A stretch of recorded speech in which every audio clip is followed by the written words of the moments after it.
Good evening, night owls, and welcome to Whisper Crowley. Tonight, I will guide you into a world of darkness, hoping to help you relax and unwind. Perhaps some of you will even drift into a haunting yet soothing sleep. Before we begin, let me know where you're listening from and what time it is for you. And now, we begin. I want to share something unusual that happened to me years ago. I'm a mason with decades of experience, and for the past 20 years, I've worked with the same contractor in various locations. Sometimes we travel to different states looking for work. I can't remember exactly which part of rural Montana this took place in. It was too long ago.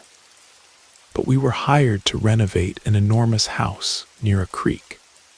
For this project, they brought in 5 foremen, and each of us had 2 or 3 helpers, making 18 of us in total. When we arrived at the location, I was surprised.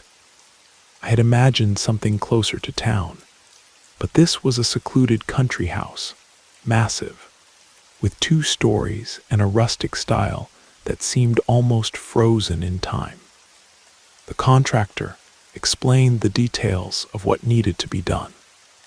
Some crews were responsible for renovating the bathrooms, both upstairs and downstairs. My assistant, Marcus, and I were assigned to the exterior area, where we needed to rebuild a stone wall that had collapsed during the previous winter. We started work on a Tuesday with a 2-week deadline to complete everything. Since the job site was so remote and the work days would be long, from 7 in the morning until 10 or 11 at night, we decided to sleep on site rather than commute back and forth. The first day was exhausting. When 11 o'clock came, we prepared dinner in the large kitchen that hadn't yet been scheduled for renovation. While we were eating, we distinctly heard footsteps on the floor above. Everyone stopped mid-bite and looked at each other. The footsteps grew closer until the light fixture in the dining room began to sway gently. Nobody said a word for about 10 seconds until the footsteps ceased. After that, we laughed awkwardly and went to sleep on the floor wherever we could find space. The next day, we woke at 6:30 and resumed work. Marcus and I chatted while working until around 10 at night, when the foreman decided to extend our hours until midnight. We wanted to set the beams for the newly raised walls. When we went to prepare the mortar, we realized we had run out of water. The contractor had warned us this might happen, since the house's plumbing system was being overhauled. Since the mixture was still damp, our only option was to fetch more water from Blackwater Creek, which was about a 15-minute walk from the house. The helpers went first, made 1 trip back, and poured the water into the mixture. They repeated the journey once more.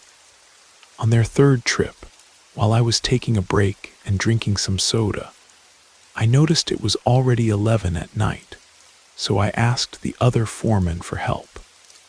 We all grabbed buckets and headed toward the creek. When we arrived, we stood still for a moment, admiring how beautiful the water looked under the moonlight. While filling my 2nd bucket, Marcus and another colleague pointed at something. "Hey, what's that?" When I looked, I saw a figure in the darkness that resembled a white dress right in the middle of the creek. We tried to get a better look, but it appeared to be just a mist with a human shape. The thing began approaching, floating over the surface of the water. We quickly filled our buckets, and just as we turned to leave, we heard a spine-chilling scream. Everyone was startled. One of the helpers took off running while the rest of us followed, carrying the buckets with our hearts racing. A few steps after moving away, another wail cut through the darkness. It seemed so close, as if the sound was stuck to our ears.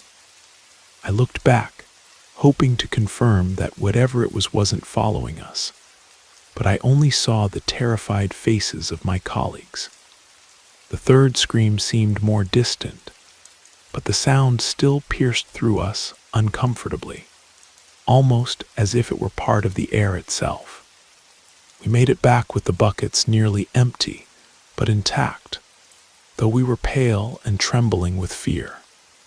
As we mixed the mortar, we talked about what had happened. Fear gradually gave way to laughter and comments to ease the tension. Tyler, wanting to joke around, said he would have told the woman in white to stop crying, and that he would make prettier buckets for her. Everyone burst out laughing, especially because he had been the first to drop everything and run. Nevertheless, we managed to finish our work around 1 in the morning, rested briefly, and were back at it by 7. The following days were uneventful. I spent my time rebuilding another section of the wall, while everyone else took care of their assigned tasks. For 3 days, nothing unusual happened, no strange events whatsoever. However, when Monday night came around, at about 11 o'clock, while we were having dinner, rice, beans, and some beef stew, we heard footsteps upstairs again. But this time, they sounded like high heels. The sound started in one of the more distant bedrooms and traveled the entire hallway until stopping at the top of the stairs. We exchanged nervous glances.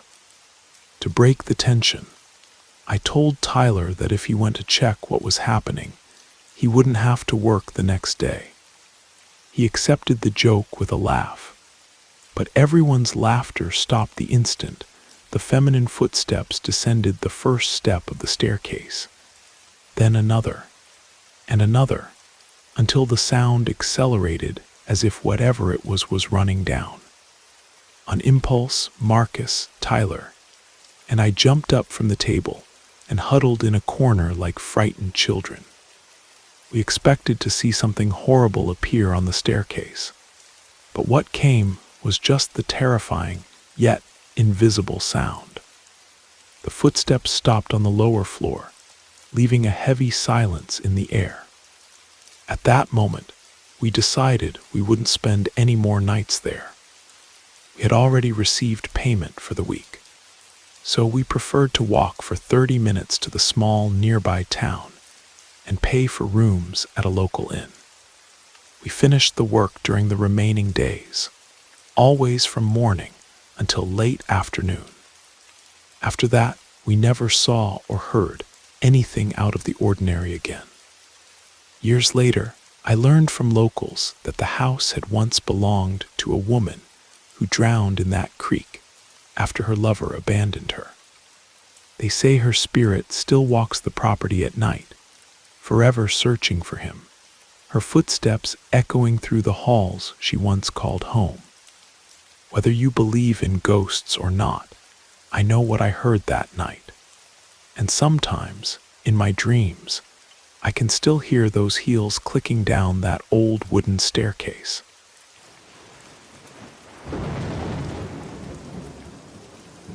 I hope you enjoyed the first story. If you did, don't forget to leave a like.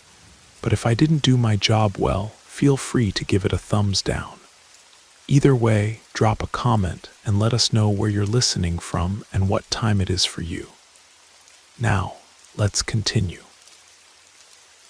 Snowboarding has been a part of my life for as long as I can remember. My parents, who met competing in the sport, always made sure my siblings, and I learned early. Now in my mid-20s, it's become a fundamental part of who I am. This story happened when I was 21, during my final year of college. For those familiar with the Northwest, you know that Oregon has some of the best winter destinations. That December, my friends Jake Marcos and I planned a trip to Mount Hood, a common adventure for us. The resort was massive, with 9 different lifts connecting various peaks. Even after riding for nearly 2 full days, it felt like we had barely scratched the surface. By the second day, having become familiar with the trails, we decided to challenge ourselves. Between runs, we warmed up with a few swigs of Jameson, our tradition. The double black diamond runs became arenas for our competitions, as we raced down as fast as possible, carving through fresh powder. With about an hour left before the lifts closed, we were exhausted, but knew we'd miss this the moment we left. While standing at the summit, discussing how to end our trip, 2 women without helmets approached us. I need to mention, they were so striking it was impossible not to notice. One had vibrant red hair, the other jet black. They introduced themselves as Skylar and Jade. They complained about how boring the mountain was because of all the older people, something I had mentioned to my group earlier. It made sense they'd approach a group of guys around their age. Skylar seemed experienced with snowboarding, asking Marcos technical questions about his equipment. She appeared impressed that he and Jake had their own custom boards, while I always rented. Jade mockingly called our Jameson amateur stuff, and offered us something from a metallic flask she pulled from her jacket. We accepted the challenge, and each took a sip. I noticed Jake became visibly more cheerful, as always happened when he drank too much, but it wasn't unusual. I remained alert. Something about the situation felt slightly off, so I decided to take it easy. Meanwhile, Marcos was in full flirtatious mode as usual, and Skylar seemed to be enjoying it. I figured the plan was to spend the remaining time on the mountain with them. Maybe even find something interesting to do after the resort closed. Jade asked if we knew a trail called Devil's Ridge. I'd never heard of it. Our friend Chris, who typically memorized every detail of the maps, wasn't with us this time. We answered that we didn't know it, and the women explained it was a rare tree run that was seldom open. For those unfamiliar, this type of trail runs through forests, so the rider needs to navigate between trees.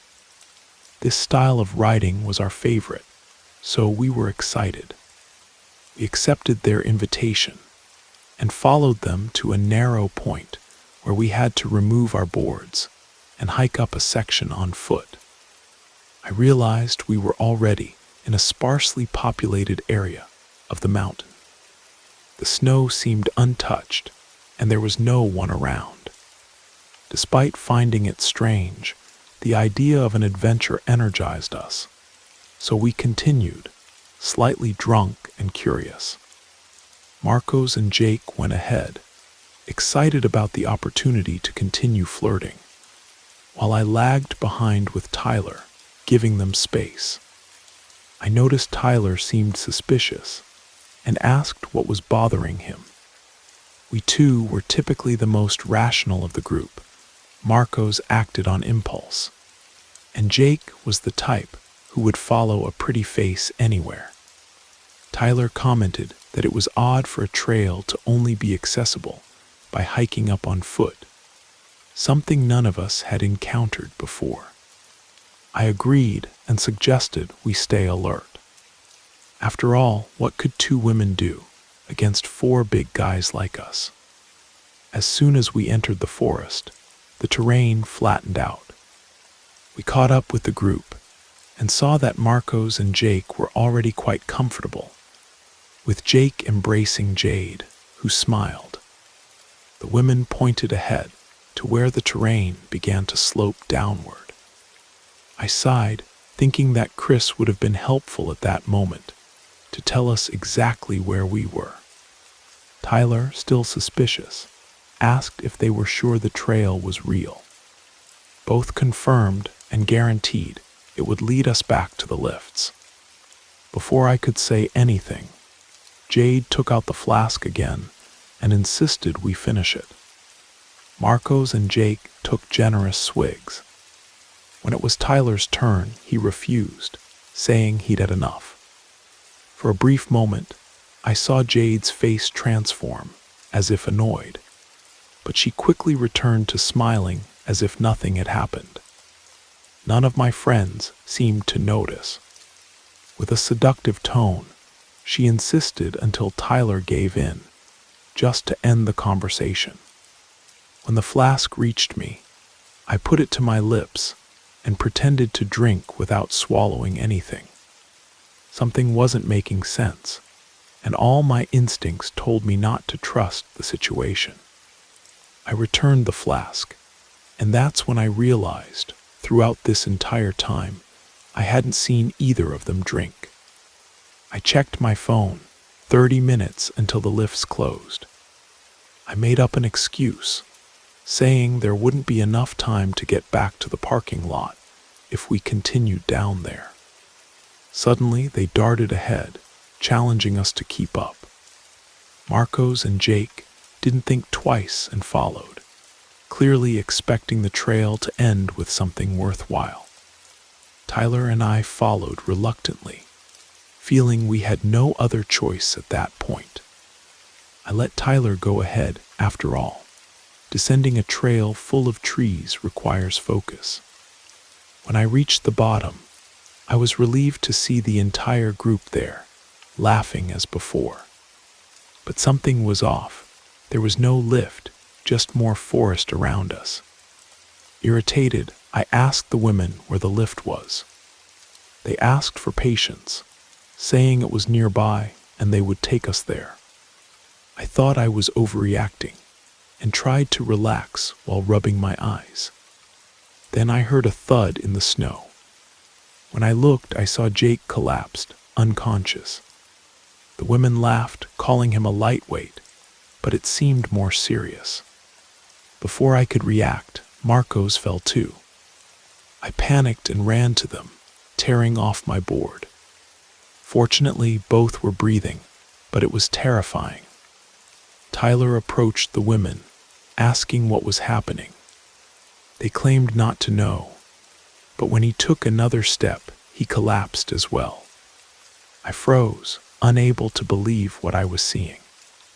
My head started spinning, and I thought I would be next. The women no longer pretended. They watched me, waiting for me to fall too.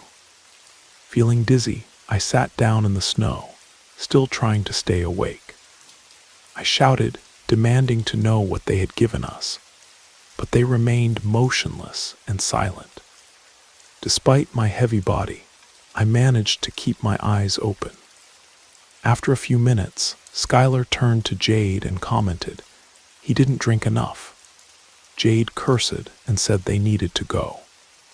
They grabbed Marco's and Jake's boards, leaving their own behind, and began moving away through the forest.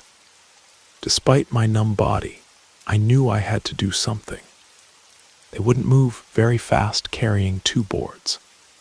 Gradually, I began to regain movement. Staggering, I followed their tracks. I was amazed at the distance they had covered despite carrying all that weight. After some time, I managed to spot them. They were entering a curve, and I continued following, trying to keep them in sight. Suddenly, the landscape changed. I emerged from the forest and found myself in a clearing that led to a road. There was a black SUV parked there. I stopped immediately. I watched as the side door opened, and 3 large men got out to meet the women. They made a signal, and one of them looked directly at me and pointed. My heart raced. I realized I had made a mistake leaving my friends behind. While they discussed whether to come after me, I turned and began limping back along the trail I had left in the snow. I could only think about returning to my friends, who were still unconscious. Fortunately, they didn't come after me. Perhaps I wouldn't be here telling this story if they had decided to pursue me. I found my friends at the same spot where we had separated. I decided to start by trying to wake Tyler since he had drunk less. After throwing some snow on his face, he opened his eyes with difficulty, still dazed. I told him what had happened. We then tried to wake Marcos and Jake, but they didn't respond immediately. Tyler and I concluded that our best option was to hope those people wouldn't return, and indeed, they didn't. After about an hour, Marcos and Jake finally woke up, and we recounted everything we could remember. The moment was filled with unanswered questions. Who were those women and the men who were with them? What did they intend to do with us?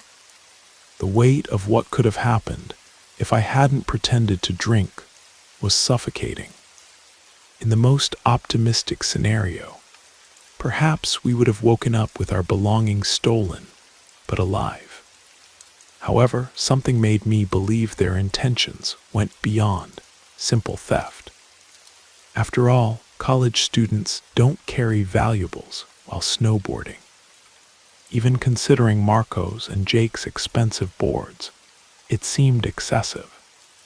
And how could they be sure we possessed anything valuable? Nothing made sense. Finding our car was a journey, and reporting the incident to the police was even worse. Driving back home completed the day's chaos. The resort staff promised to try to identify the suspects, but since we needed to hit the road, we couldn't follow the case closely. The police treated the case with a bit more seriousness, assuring us they would contact us if there were any developments. I heard the story got space in a local news report, but years have passed and no answers have emerged. To this day, we don't know what substance they put in the drink. Nothing I've researched explains something that would act so quickly with such a small amount. Perhaps it was a combination of substances. Fortunately, my friends only remained disoriented afterward, but those moments were deeply frightening. I prefer to believe it was all just an elaborate theft scheme and nothing more serious. But sometimes, on winter nights when I'm alone with my thoughts, I wonder what would have happened if all four of us had fully consumed that mysterious drink on Devil's Ridge.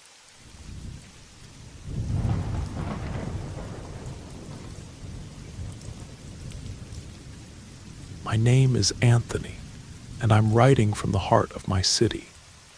There's an ancient rumor that circulates among construction workers about human sacrifices in building projects.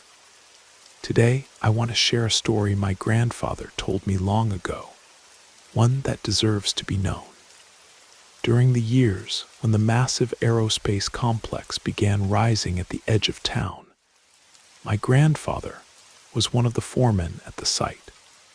The project was gigantic, with entire teams of laborers, welders, masons, plumbers, and engineers working around the clock.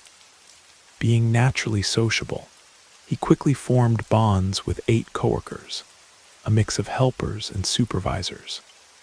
Within the first few days, he observed a woman arriving in a pristine black Cadillac. She wore an impeccable tailored suit, obviously expensive, and would go from worker to worker asking questions about their lives, who they lived with, where they came from, if they had family nearby. When it was my grandfather's turn, he refused to answer, feeling the questioning was inappropriate and invasive. Because of his refusal, the woman had him removed from the site. Fortunately, Mr. Franklin, one of the senior supervisors, intervened on his behalf. The woman asked if my grandfather could at least read and write. He lied and said yes, and the woman, in a sardonic tone, said he could stay since he'd be useful in some way. Before leaving, she shouted to one of the managers that they needed 300 more and asked them to distribute the lists. As the weeks passed, 3 of my grandfather's friends disappeared. When he asked about them, he always received the same response. Not everyone can handle this kind of work. But he doubted this explanation. He knew most of them needed the money badly. And those 3 were far too dedicated and experienced to simply quit. One day, under a punishing winter sky, with temperatures well below freezing, the work was particularly demanding. My grandfather and 5 colleagues were being overwhelmed with exhausting tasks.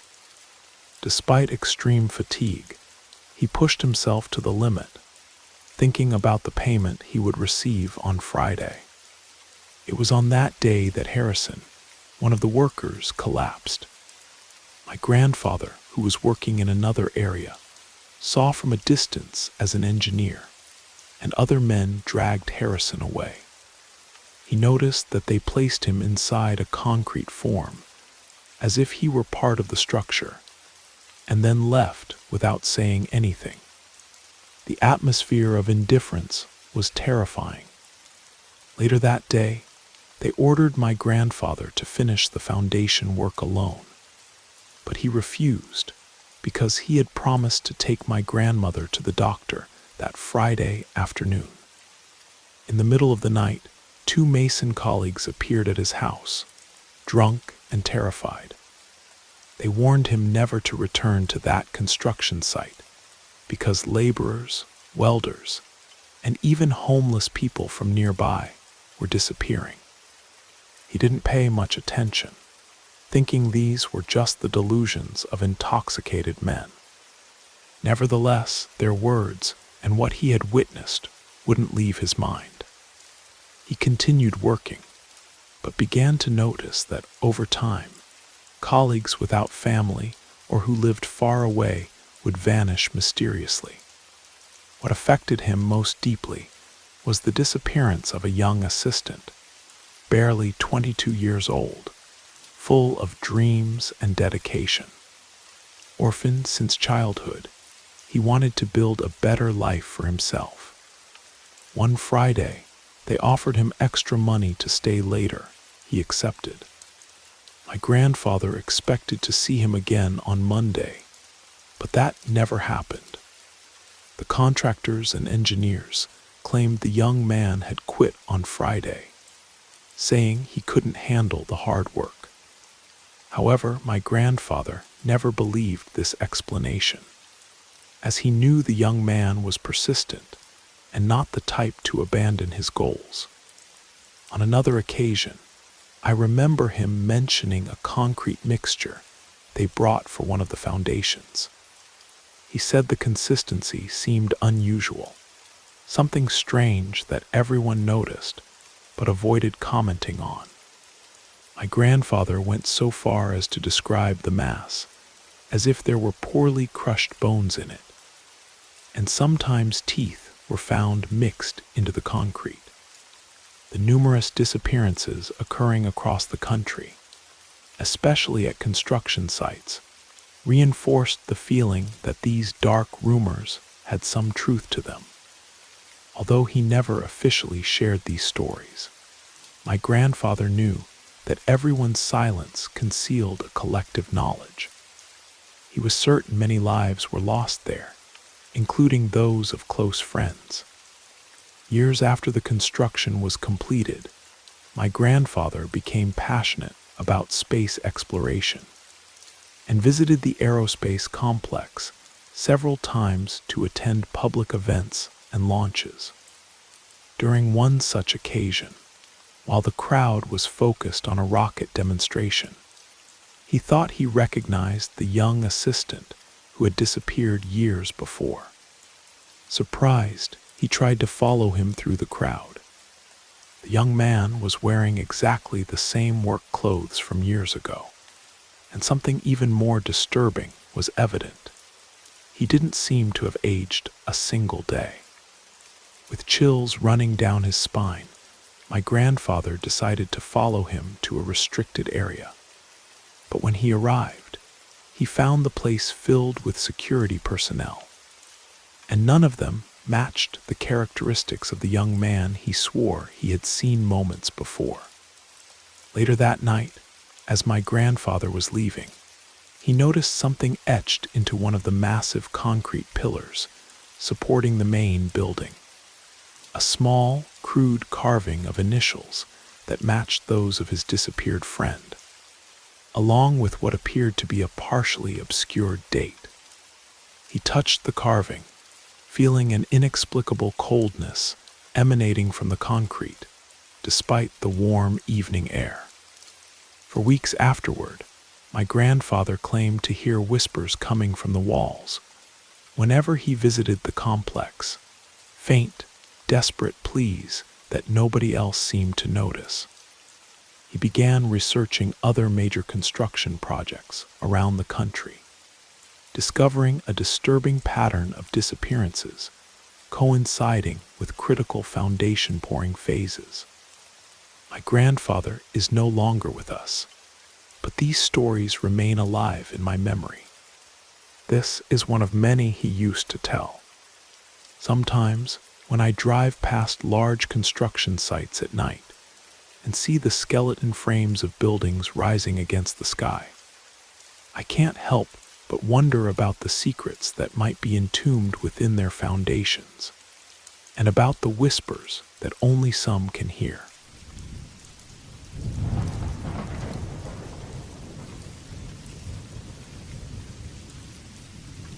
This might sound a bit strange, but listen carefully. Every autumn, when the first frost settles across Vermont, my friends Marcus and Tyler and I maintain an unusual tradition. We trek across a frozen lake that lies several towns away from where we live. It's nothing grandiose, just something we do for the sheer enjoyment of it. There's something about the experience of being surrounded by a sea of ice and absolute silence that feels almost magical. It's one of those small adventures that captivates us. You might call it peculiar, but we never tire of this particular kind of tranquility. If you've ever been alone in nature during the first frost, hearing only the gentle whisper of your breath crystallizing in the air, you know exactly what I'm talking about. It's as if we have an exclusive piece of the world, all to ourselves. And yes, it always yields impressive photographs, perfect for anyone wanting to appear adventurous on social media. This particular episode happened last autumn, in early November, about 6 months ago now. If you're thinking one of us fell through the ice, you can relax. That's not what this story is about.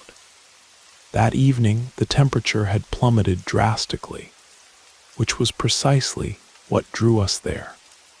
In addition, the weather had been freezing for weeks, so we were certain the lake would be solid. I confess I enjoy autumn much more than summer, and I think my friends share this preference for countless reasons. One of them is simple. The frost illuminates everything. Even when the sun sets, the world doesn't plunge into total darkness. The light reflecting off the crystalline landscape creates a surreal atmosphere unique to this season. And that night, the full moon made everything even more breathtaking. Marcus drove that evening since he has a pickup truck that handles the frost-covered roads well.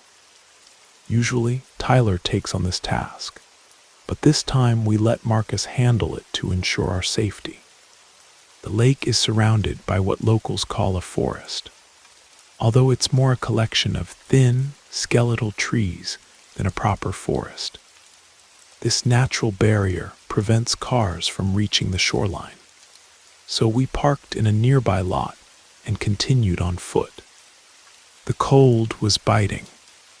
We wore our heaviest coats and trudged toward the lake. I've never smoked, but Marcus and Tyler took advantage of the walk to light up a couple of cigarettes. It must have been close to 10 o'clock, but I can't be certain. I only remember that there wasn't another soul around, no animals, no people. Nothing moved except the three of us. We reached the edge of the lake, and as expected, it appeared completely frozen. While laughing about some nonsense, Tyler picked up a rock and threw it onto the ice to test its firmness. Not even a crack appeared, so we ventured further. Of course, we didn't go to the middle of the lake. We're not that reckless. But we walked until we were about 100 feet from the shore. That's when we noticed something on the other side, near the trees that encircle the lake. A large, dark figure was moving slowly. We immediately fell silent, standing motionless, just observing. It was enormous, somewhat hunched, and walking leisurely toward the lake. It occurred to us then that it might be a bear. "It's a bear," Tyler whispered. I didn't respond. My heart was already racing.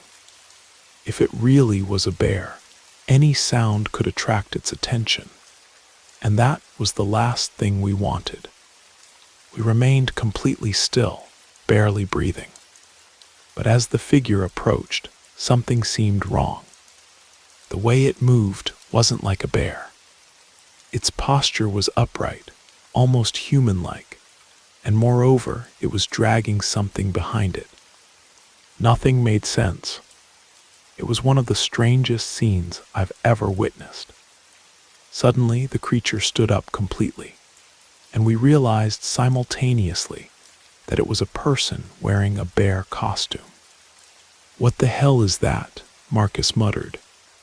I was thinking the same thing. Perhaps told this way, it doesn't sound so frightening, but being there was truly terrifying. I tried to say something, but the words wouldn't come out. I didn't know whether I felt more fear or confusion, but something inside me said not to make any noise. The figure continued walking, dragging something behind it. At first, it was difficult to identify because of the darkness, but as it came closer, we saw it was a small black bag tied to a rope. It looked like a trash bag. This was disturbing. We couldn't react.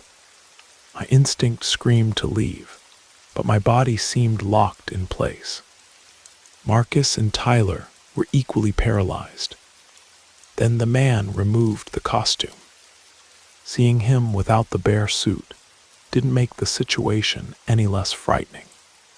He wasn't large or physically threatening, but there was something deeply unsettling about the entire act. We watched him bend down as if picking up a rock, though it was hard to be certain. He began to repeatedly strike the ice, as if trying to break it. With each blow, it seemed like the vibration reached us, even at a distance. It was evident he wanted to open a hole in the lake to dispose of that bag. Marcus gave me a slight tap on the shoulder, and when I looked, he and Tyler were already retreating toward the shore. I followed without hesitation. We said nothing. Each step we took seemed deafening in the silence of the frost-covered night. I doubted he could hear us at that distance, but my heart was pounding. We were just a few yards from the shore when we heard a voice shout, "Hey!" I didn't look back. I just started running, praying he didn't have a weapon. The cold was suffocating, and after a minute of running, I was already breathless. I don't know if he came after us. It didn't seem like it. But at that moment, we were overcome with panic. When we reached the edge of the lake, we paused briefly to catch our breath, then continued running to the car. We climbed in without exchanging many words, and Marcus drove away as fast as he could. During the journey, we tried to understand what had just happened. Marcus suggested it was someone dumping trash in the lake, but the idea seemed absurd. Who would dress as a bear on a freezing night to do that? Tyler thought it was someone trying to dispose of a body, but I argued the bag was too small for that.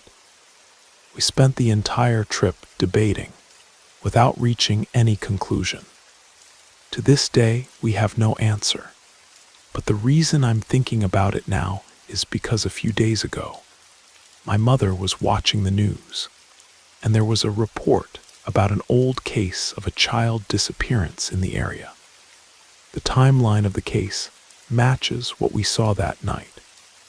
I don't want to jump to conclusions. It could just be a coincidence. But it's hard not to think about a connection. And the strangest part, last week I was reading through a local history book and discovered that our lake was actually created 60 years ago when they flooded an old pioneer cemetery during the construction of a dam. The locals say the lake never completely freezes in certain spots, even during the harshest winters. They claim it's where the oldest graves were. I haven't told Marcus or Tyler about this yet. We've already given our statement to the police about what we saw that night. But I'm beginning to wonder if what we witnessed was something more sinister than we initially thought. Something that might explain why that man chose that specific spot on a frozen lake in the middle of nowhere, dressed in a costume that would blend into the shadows of the trees. Sometimes I wake up at night thinking about that small black bag and wonder what was inside it. I also wonder what would have happened if we had stayed silent and watched until the end. There are some questions I'm not sure I want answered.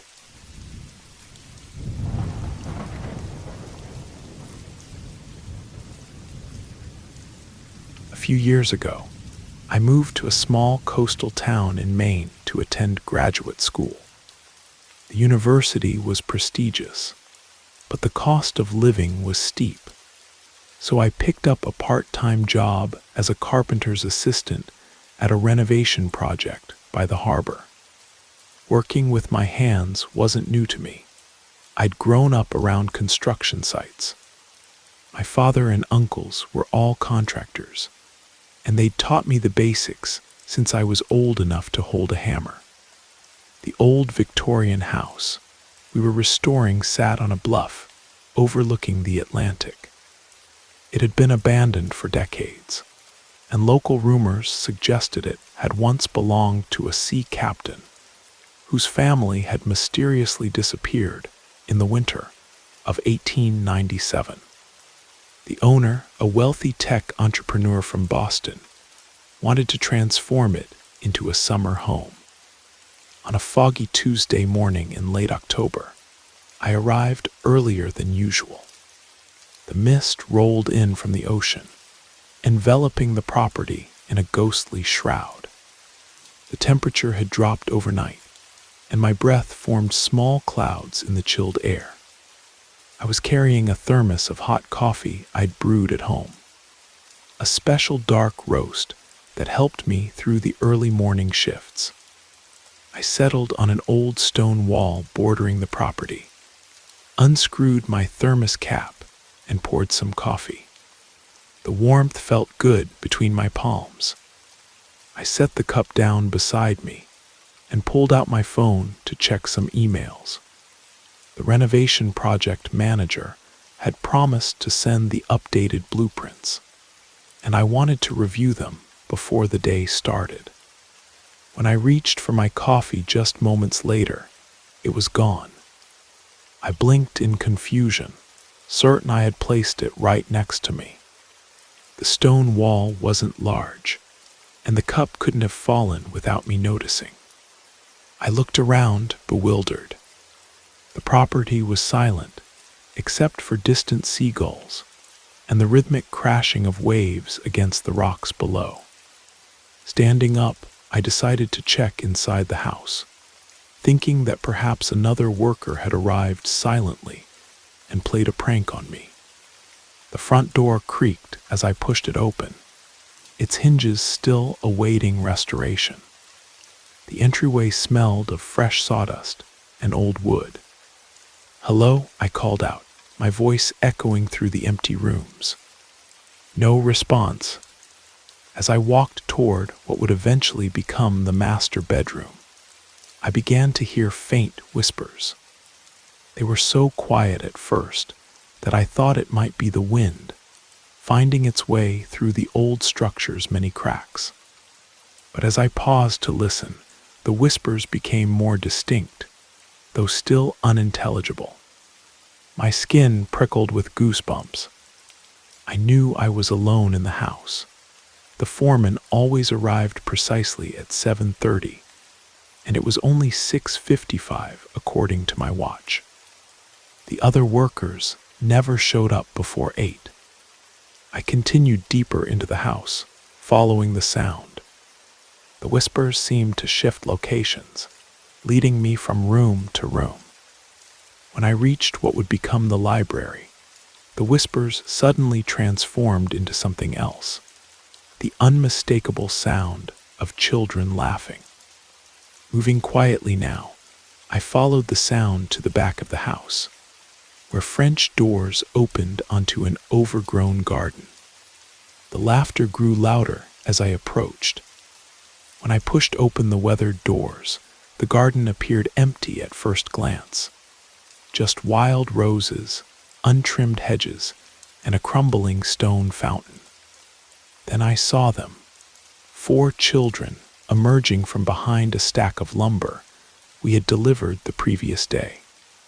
3 boys and a girl, all wearing oddly formal clothes that looked straight out of another century. They were playing some sort of game, chasing each other around the garden. Before I could call out to them, they spotted me and froze momentarily. Then the smallest boy grinned and pointed toward a faded red door set into the garden wall. A door I hadn't noticed in the 3 weeks I'd been working there. As one, they ran toward it, still laughing, and disappeared inside. Relief washed over me. They must be neighborhood kids who had found a way to sneak onto the property. I'd have to tell the foreman about securing the perimeter better, but at least there was a logical explanation. I walked over to inspect the red door, curious about where it led. The paint was chipped and faded, but the door itself seemed solid. When I pulled it open, I discovered a small room that had once been a garden shed. It was empty, except for a few broken clay pots and cobwebs, and my coffee cup sitting perfectly centered on the dirt floor. I stood there, frozen in place, unable to process what I was seeing. The cup was unmistakably mine, a distinctive blue thermos cap with a small chip on one side. I backed away slowly, closing the door, and hurried back to the front of the house. When the foreman arrived 20 minutes later, I was sitting on the stone wall, trying to calm my racing heart. "Morning," he called out as he climbed out of his truck. "You look like you've seen a ghost." "I think I might have," I replied, attempting a laugh that came out more like a nervous hiccup. There were some kids playing in the back garden. They went through a red door in the wall. The foreman, a burly man in his 50s named Frank, who had been restoring old buildings for 30 years, looked at me strangely. "What red door in the garden wall?" I explained. "Behind the lumber pile." Frank shook his head. "I've been working on this property for 3 months, son. There's no door in that garden wall." I insisted on showing him. We walked through the house and out to the garden. The lumber pile was right where it had been, but the wall behind it was solid stone. No red door in sight. "But they went through a door," I said, my voice sounding distant to my own ears. 4 children, and my coffee cup was inside. Frank looked increasingly concerned. "Let me see your thermos." I reached for my bag, only to find my thermos inside, completely full, as if I'd never poured a cup at all. Frank suggested I take the day off, assuming I was coming down with something that was making me hallucinate. I agreed, too shaken to argue, though I knew what I had seen. That evening, I researched the history of the house more thoroughly. In an old newspaper archive, I found a yellowed photograph from 1897. The sea captain's family standing in front of the house. 4 children were in the picture, 3 boys and a girl, all dressed in formal attire. According to the article, they had all disappeared during a blizzard when their father was away at sea. Their bodies were never found. I quit the job the next day, claiming I'd found something closer to campus. Frank didn't question it, but he gave me a knowing look when I turned in my tools. Sometimes I still drive by that old Victorian house. The renovation was completed, and the new owners moved in last summer. I've heard they have children of their own now. Sometimes I wonder if they've found the red door yet, or if they ever will. Some doors, I've learned, only appear when certain people are around to see them.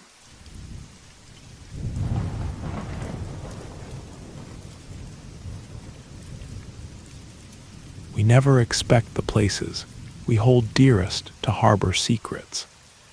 My grandmother's home, for instance, seems like one of those corners of the world where time moves slowly, filled with the scent of fresh-baked pie and whispers of the past in family photographs. But sometimes small changes, a sound, an object out of place, disturb that tranquility. And that's how a story begins that doesn't seek to frighten, but to understand what lies behind those things we cannot explain. My name is Nathan, and I'm 28 years old. Unlike many of my cousins, I'm one of the few who still cares deeply about our grandparents. In my case, only my grandmother, Martha, remains. Before I begin sharing what I experienced, I want to make something clear. My grandmother is one of the most generous and humble people I've ever known. There are no dark secrets in her life, no enemies, and she has always brought serenity to those around her. This isn't a story about a grandmother who turns out to be a witch or the owner of sinister objects. Rather, it's about something that happened to her, something so unusual that I still struggle to comprehend it completely. It all began when my mother received a phone call from my grandmother. The conversation was long as usual, but what worried my mother was how Grandma seemed reluctant to hang up.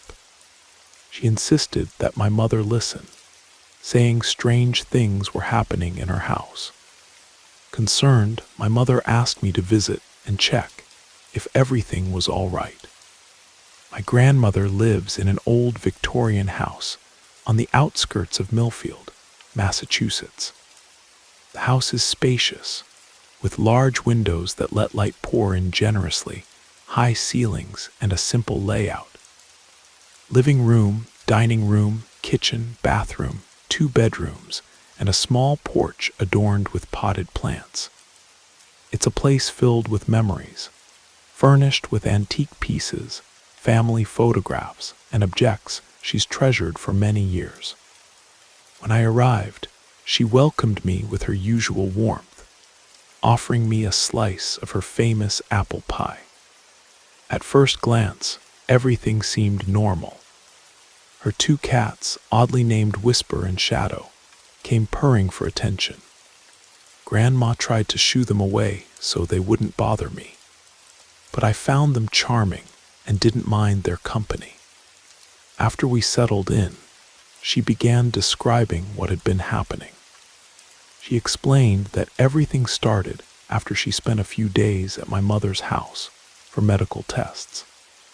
When she returned, she noticed strange things, knocks on the walls, murmurs coming from the bedrooms, and most frightening of all, objects that seemed to move by themselves.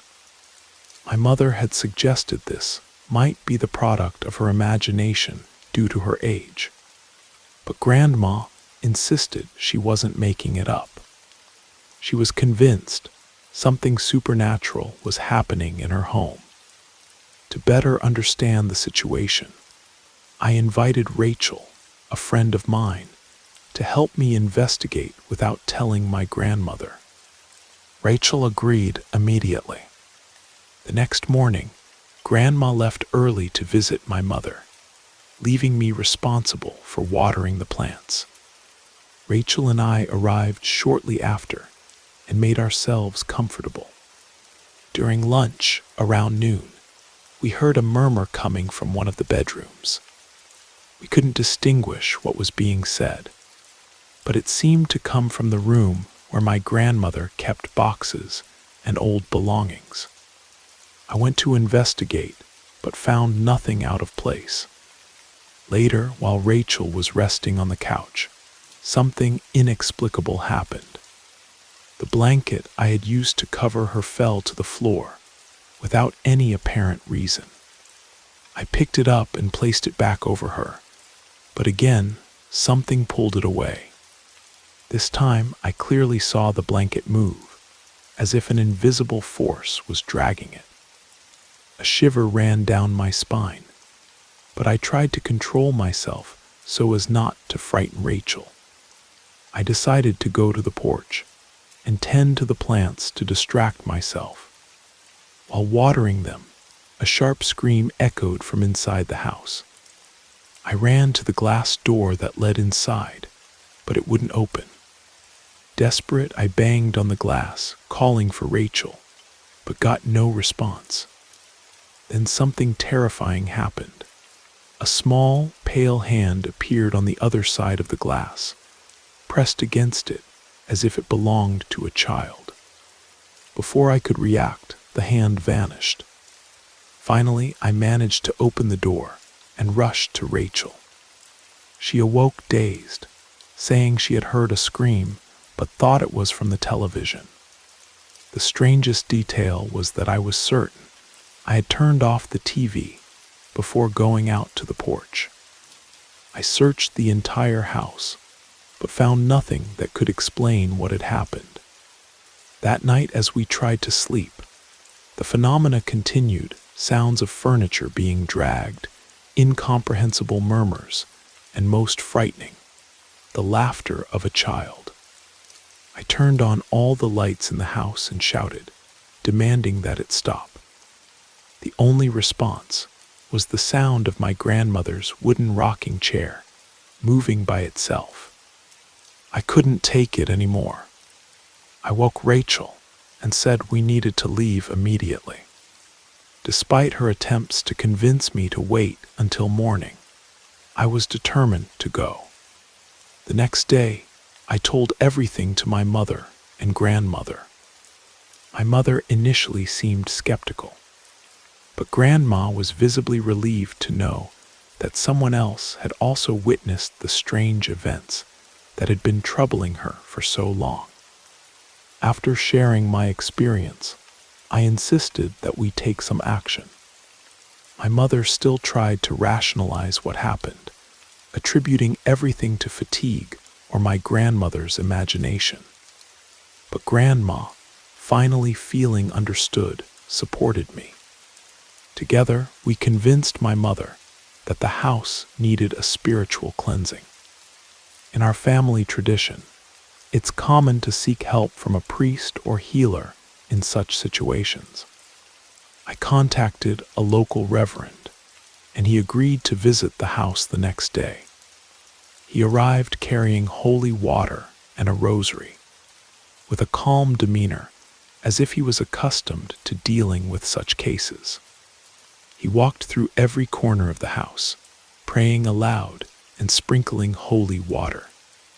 He asked us to accompany him during the ritual. and I did so out of consideration for my grandmother. As the ritual progressed, the atmosphere in the house seemed to change. The feeling of heaviness and tension gave way to something lighter, and my grandmother, who had been very nervous, began to relax. When he finished, the Reverend assured us that the place was blessed and that there would be no more problems. I thanked him for his help and accompanied him to the door, but deep down, I still felt uneasy. I wasn't sure if that would be enough to resolve everything. In the following days, the house was quiet, without any incident, which made us believe that everything had been resolved. My grandmother even invited me to spend a weekend with her, as we used to do before. I accepted the invitation, but despite this, I couldn't shake the feeling of discomfort every time I thought about returning to that place. When I arrived that Saturday, Grandma welcomed me with her typical kindness. At first glance, everything was in perfect order. She prepared some fresh pie, and we spent time chatting about various subjects. However, at a certain moment, she mentioned something that left me deeply uncomfortable.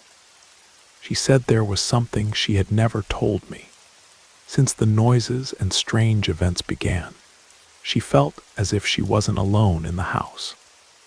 More disturbing still, she described the presence as not threatening but profoundly sad. She asked me to accompany her to the room where she kept her old things, as she believed everything started there. We entered together, and I began to explore the space. The room was filled with boxes, photo albums, and objects accumulated over the years. As I rummaged through the boxes, something caught my attention: a small notebook with a worn cover that appeared to be decades old. Upon opening it, I realized it was a diary written by a child. The pages contained drawings and words written awkwardly, as if by an inexperienced hand. Although there was no name in the diary, some drawings clearly showed the house where my grandmother lives. There were also mentions of a secret room and hidden games. This left me uneasy. My grandmother had never mentioned the existence of a secret room. Later that night, as I tried to sleep, I heard something different. Not knocks or furniture moving, but light footsteps, as if someone was walking barefoot down the hallway. I got up and noticed that the door to the room with the old things was ajar. I went there, moving slowly. Upon entering, I felt a strange coldness. The small diary I had found earlier was on top of one of the boxes, open to a specific page. On the page was a drawing I hadn't seen before: a small figure without eyes standing in front of a window.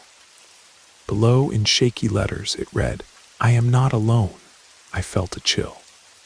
As much as I wanted to run out of there, something stopped me. I decided to inspect the walls of the room, tapping lightly on each one until, in one of the corners, the sound was different, more hollow. Taking courage, I moved some boxes to examine it better. I discovered a wooden panel that seemed to have been there for a very long time.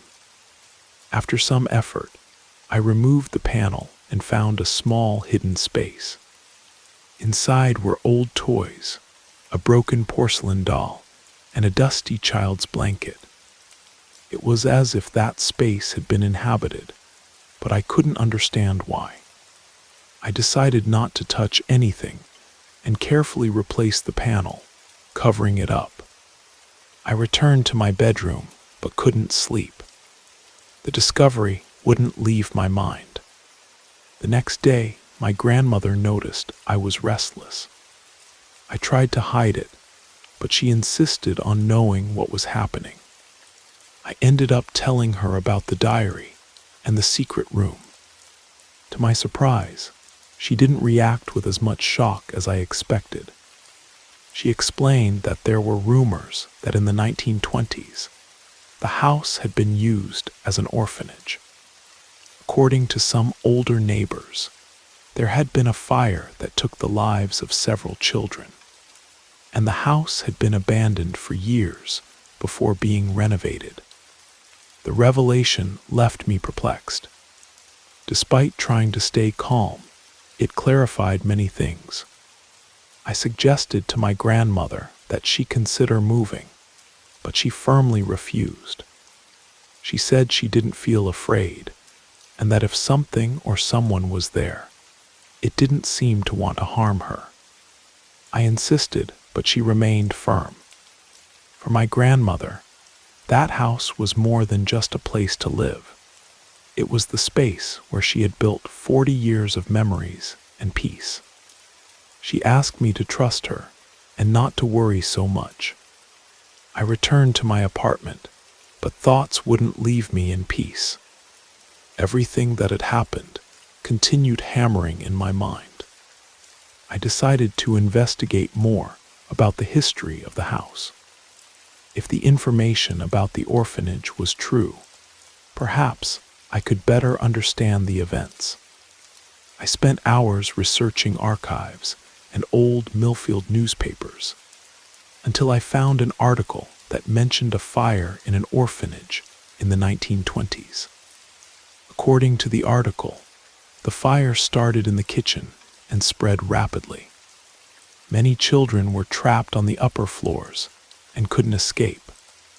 The building was abandoned for years, until it was renovated and transformed into a private residence. This discovery confirmed what my grandmother had said, but it still didn't explain why these events continued occurring after so long. I decided to return to the house to tell her what I had found. Grandma received me as always, but I noticed she seemed more tired. She commented that in recent nights, she had been having disturbing dreams where she heard children's laughter and saw shadows moving in the hallway. Despite trying to minimize it, her look betrayed her concern. I showed her the article about the fire. She read it carefully in silence. When she finished, she simply said, "This explains a lot." She didn't want to delve deeper into the subject, but it was evident that it affected her. I decided to spend another night there to monitor the events.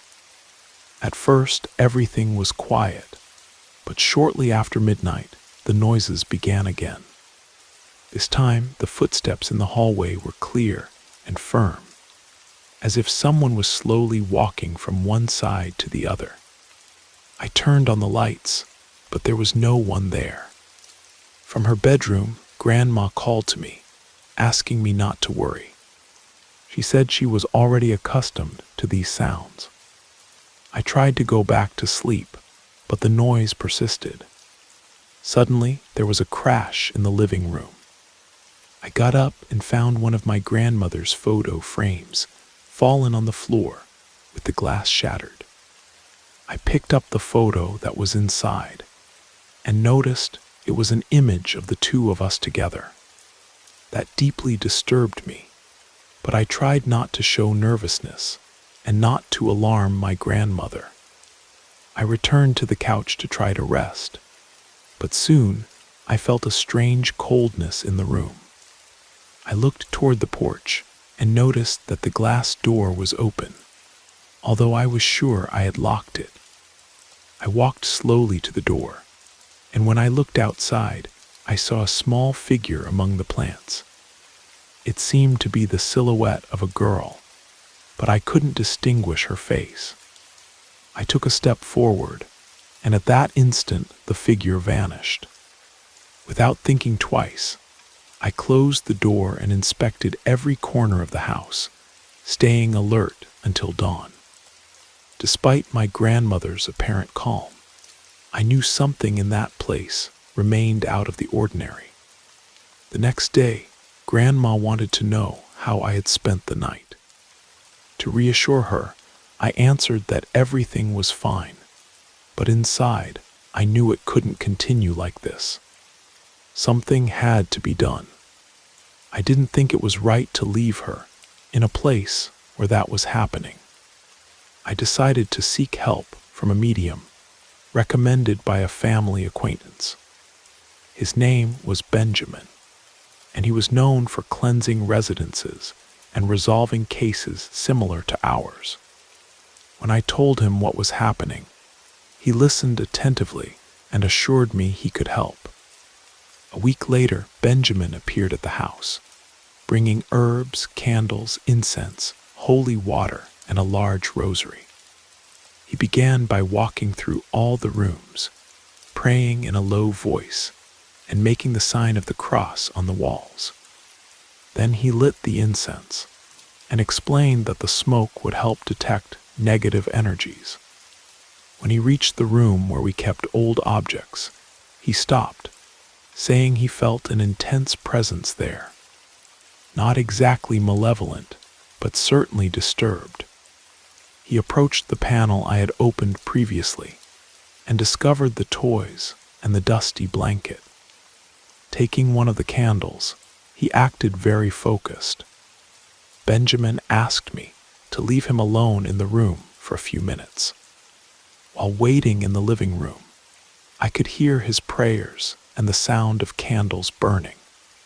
Sometime later, he returned and stated that he had finished. According to him, the energy causing the phenomena was not malicious, but sought attention and remembrance. He recommended that my grandmother leave a candle lit in the room and pray for the souls of the children who had lived there. I thanked him for his help and accompanied him to the door. Although I felt more relieved, something told me the problem was not completely resolved. After that, the atmosphere in the house changed. There were no more noises or strange movements, and both my grandmother and I felt more at ease. She followed Benjamin's advice, keeping the candle lit and praying every night for the children. 2 weeks later, she called me to tell something that left me perplexed. She said she had dreamed of a girl with large eyes and dark hair standing beside her bed. The girl didn't say anything, but seemed profoundly sad. For my grandmother, it was a sign that she should intensify her prayers. The detail of the dream reminded me of the figure I had seen on the porch that night. I decided to visit her again to check if everything was all right. When I arrived, I noticed that the environment was much lighter, as if peace had finally returned to the place. My grandmother was visibly more animated, and we spent the day talking and drinking tea. However, something she mentioned caused me uneasiness. She told me that one night, while praying in the room, she felt someone behind her. When she turned around, she saw the same girl from the dream near the panel that hid the secret space. The girl didn't do anything, just stood looking for a few seconds before disappearing. Strangely, this didn't frighten my grandmother. On the contrary, she said she felt an indescribable peace, as if the girl wanted to thank her for her prayers. Although my grandmother was more at ease, I couldn't shake the feeling that something still remained unresolved. I decided to investigate more about the children who lived in the orphanage before the fire. I went to the Millfield Historical Society, immersing myself in documents that might bring more details about the house's past. After hours analyzing records, I found a file that listed the names of some children who lived there. Among them was Emily, an 8-year-old girl who, according to the records, was never found after the fire. The document also mentioned that she had been sent to the orphanage with her younger brother, although his name didn't appear in any other subsequent record. I returned to the house with these discoveries and told everything to my grandmother. When I mentioned the name Emily, she became thoughtful and said that on several occasions she had heard a child's voice whispering that name from afar. This reinforced my belief that the girl's presence was connected to the orphanage's history. That night, my grandmother asked me to spend the night with her, and even reluctantly, I agreed. Before retiring, my grandmother lit the candle in the room of old things and said her usual prayers. Meanwhile, I tried to distract myself by reading a book in the living room. However, around midnight, the noises returned. First, I heard light footsteps in the hallway, followed by a discreet knock on the door of the room with old things. I got up slowly and went there. Upon opening the door, I noticed that the candle was extinguished and the room was in darkness. I entered carefully, turned on the light, and began to examine the space. Everything seemed in order, except for the panel of the secret compartment, which was slightly open. When I moved it, I noticed something new, an old black and white photograph. The image showed a group of children in a courtyard, and in the center was a dark-haired girl with a serious expression. I immediately recognized her. She was the same girl my grandmother had described in her dreams. The next morning, I showed the photo to her. My grandmother observed it for a long moment, and with an emotional voice, confirmed it was the girl she had seen. We decided to place the photograph next to the candle in the room of old things as a way to honor her memory. The following days passed in calm, but I couldn't stop thinking about how that photo had ended up there. It seemed evident that Emily was seeking something beyond our prayers, perhaps trying to communicate. Even so, I couldn't fully decipher what she wanted. My grandmother, convinced that everything was resolved, asked me not to worry anymore. Despite this, a part of me couldn't believe that the story had come to an end. After we left Emily's photo next to the candle, the house remained serene, but the calmness seemed almost out of place. My grandmother returned to her routine, relieved, while I tried to ignore my discomfort. One night, while we dined together, my grandmother made a comment that rekindled my uneasiness. She said that in recent early mornings, she felt as if someone sat on the edge of her bed. According to her, it wasn't frightening, but a clear sensation of company. Even trying to appear unconcerned, I decided to spend the night at the house to observe more closely what was happening. Lying on the couch in the living room, I was checking my phone when suddenly hurried footsteps echoed in the hallway. Unlike other times, they weren't light or hesitant, but rapid, like those of a child running from one side to the other. I quickly got up and followed the sound. I noticed that the door to the room of old things was ajar, although we had closed it before going to sleep. I turned on the light, and something made my skin crawl. Emily's photo was no longer next to the candle. After searching the room, I found it fallen near the panel of the secret space. I picked it up and noticed something strange. A dark line had been drawn over the girl's face. The discomfort it caused me was inexplicable. Still, that night, while trying to sleep again, a noise on the porch caught my attention. I walked slowly there, and looking among the plants, I saw the figure of a child. It was the same silhouette I had already seen, but now the features were more distinct. The dark hair fell over her shoulders, and her face expressed a deep sadness. When I tried to approach, she disappeared before my eyes. The next day, I shared everything with my grandmother, taking care not to alarm her. Her interpretation was that Emily was still tied to the house, due to a pain she couldn't overcome. This made me make a decision. I decided to return to the historical archives and investigate more about the orphanage's past.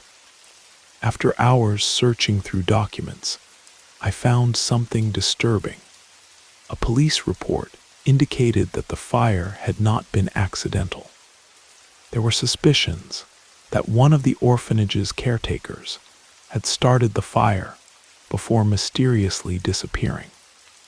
This discovery completely changed my view of the situation.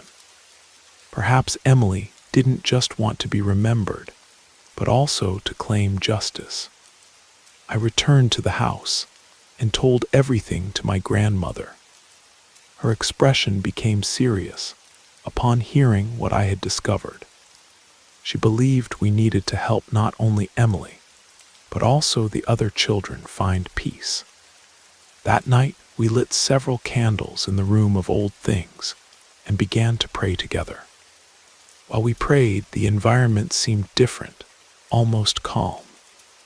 However, an unexpected gust of wind extinguished all the candles at once, plunging the room into total darkness.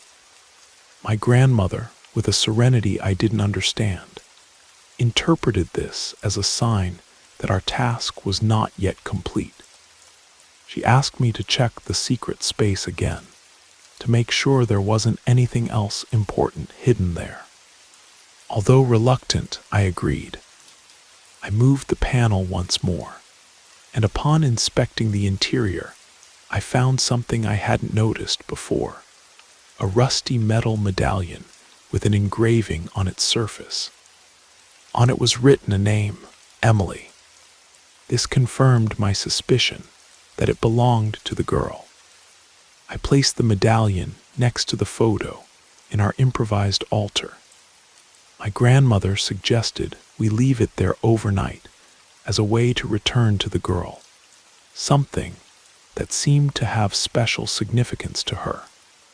Although the following days were peaceful, I felt that something still needed to be done to end the story. I decided to contact Benjamin again, this time to share what I had discovered and ask for his guidance.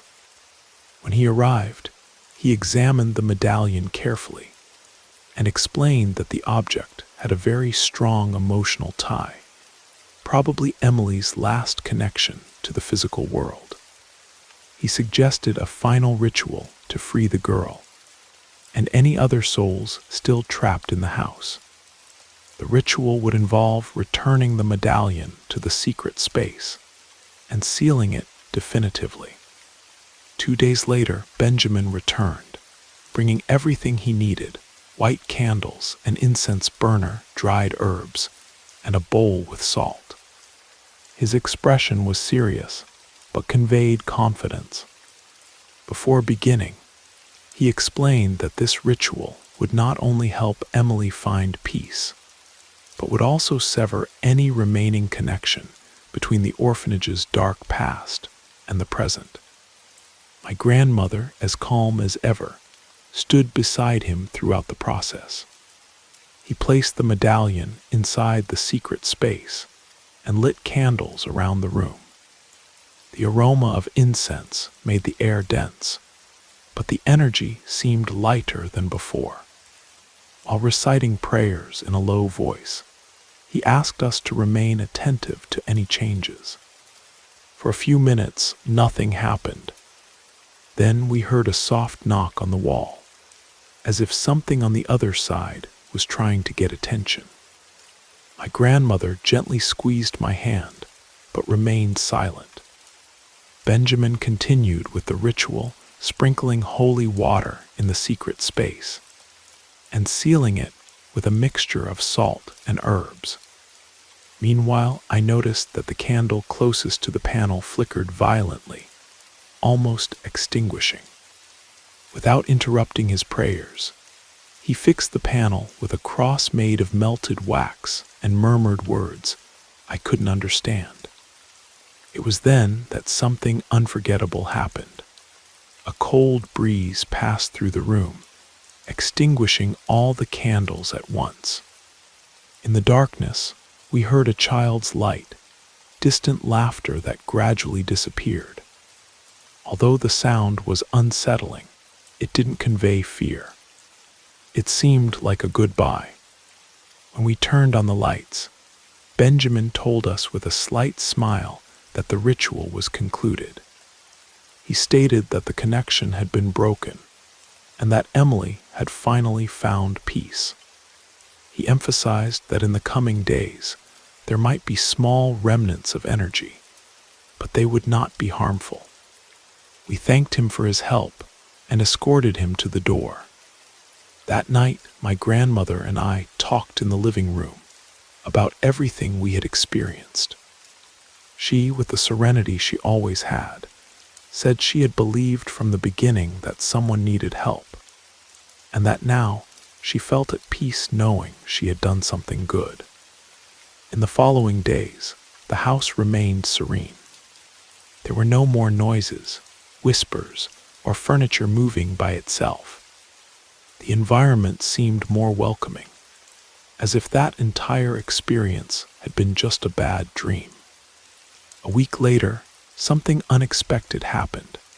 My grandmother called me to tell me she had found a small note in the room of old things, exactly at the location where we had left the medallion. The note, written in childish handwriting, said, "Thank you for remembering me. Now I can leave." I couldn't understand how that note had appeared, but its message was enough to confirm that Emily had finally found rest. With tears in her eyes, my grandmother placed the note next to the photo and medallion as a way to preserve the girl's memory. Although everything seemed resolved, I confess that I still felt a certain hesitation about visiting the house. It wasn't exactly fear, but a reverence for everything that had happened there. As for my grandmother, with her usual calm, she continued living in the place without any apprehension. Whenever I visit her, I see Emily's photo framed and hung in the room of old things, a reminder that even the most lost souls can find peace, as long as someone is willing to listen to them. This experience taught me that the past never completely disappears, but it doesn't have to be a frightening shadow. Sometimes all it wants is to be acknowledged to finally rest.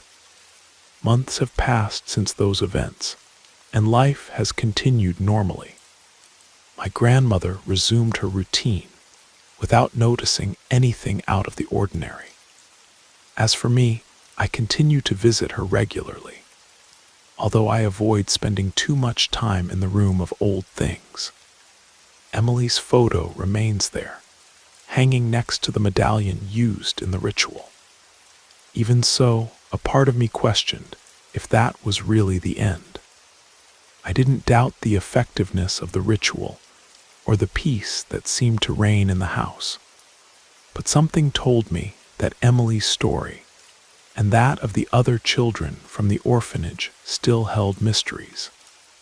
That's why I returned to Millfield's historical archives, now in search of information about the caretaker who had disappeared after the fire. After hours of research, I found a police report that contained his name, William Montgomery. The document described that he had worked in the orphanage for several years and was known for his reserved and irritable temperament. The most intriguing thing was that William hadn't disappeared immediately after the fire, as many believed. Reports from the time indicated that he was seen lurking around the building for weeks after the tragedy. This made me think that his presence somehow might still be linked to the place. I told my grandmother about the discovery, but with her characteristic serenity, she asked me not to worry. For her, the chapter of Emily and the other children had already been closed. That night, as I reviewed the documents, I heard a noise coming from the room of old things again. This time, the sound didn't frighten me. I got up and went to open the door. I saw that the medallion had fallen to the floor, away from where it normally sat. I picked it up and returned it next to Emily's photo. At that moment, I felt a familiar shiver and that unmistakable sensation of not being alone in the room. Although my eyes saw nothing, the presence was undeniable, something I hadn't felt since the ritual with Benjamin. I closed the door and returned to the living room, but sleeping that night was almost impossible. The next morning, my grandmother told me something that left me speechless. During the night, she had dreamed of a man standing in the hallway, observing her. She described him as tall, with marked features and dark eyes. He didn't say anything, but his presence was oppressive and intimidating. The description corresponded exactly to what I had discovered about William Montgomery. It was clear that although we had helped Emily, something still remained in the house. I contacted Benjamin again, who was visibly concerned upon hearing the account. He explained that William Montgomery's spirit might be bound to the place, especially if he was linked to the fire and the children's deaths. He arrived at the house that same afternoon, prepared to conduct one final ritual, this time involving the entire space. Benjamin began by lighting candles in all the rooms, burning incense, and sprinkling holy water on the walls, while reciting prayers in a firm voice. In the room of old things, he set up an improvised altar with the medallion and Emily's photo in the center. As the ritual progressed, the environment began to change. The temperature dropped noticeably, and the candle flames flickered as if they were about to go out. Despite this, Benjamin didn't hesitate and continued his prayers. Then a crash echoed through the house, coming from the room of old things. We ran there and saw that one of the candles had fallen to the floor and extinguished. Benjamin calmly replaced the candle in its place and relit it, stating that this was a sign of resistance, but insisting that we needed to remain firm. After several hours of prayers and rituals, Benjamin announced that he had finished. According to him, William Montgomery's spirit had finally been freed, and any connection to the house had been severed. He recommended that we keep the medallion and Emily's photo as symbols of everything we had experienced, but assured us there would be no more problems from then on. Since then, my grandmother's house has been peaceful. Although I visit her regularly, I still do so with a certain caution, carrying respect for everything that happened there. I feel that we finally managed to bring peace to my grandmother, to Emily, and to any other soul that once inhabited that place. Emily's photo remains hanging on the wall, a silent testimony to the experiences we lived through. It reminds me that even in the darkest places, there is always a way to find light and restore peace.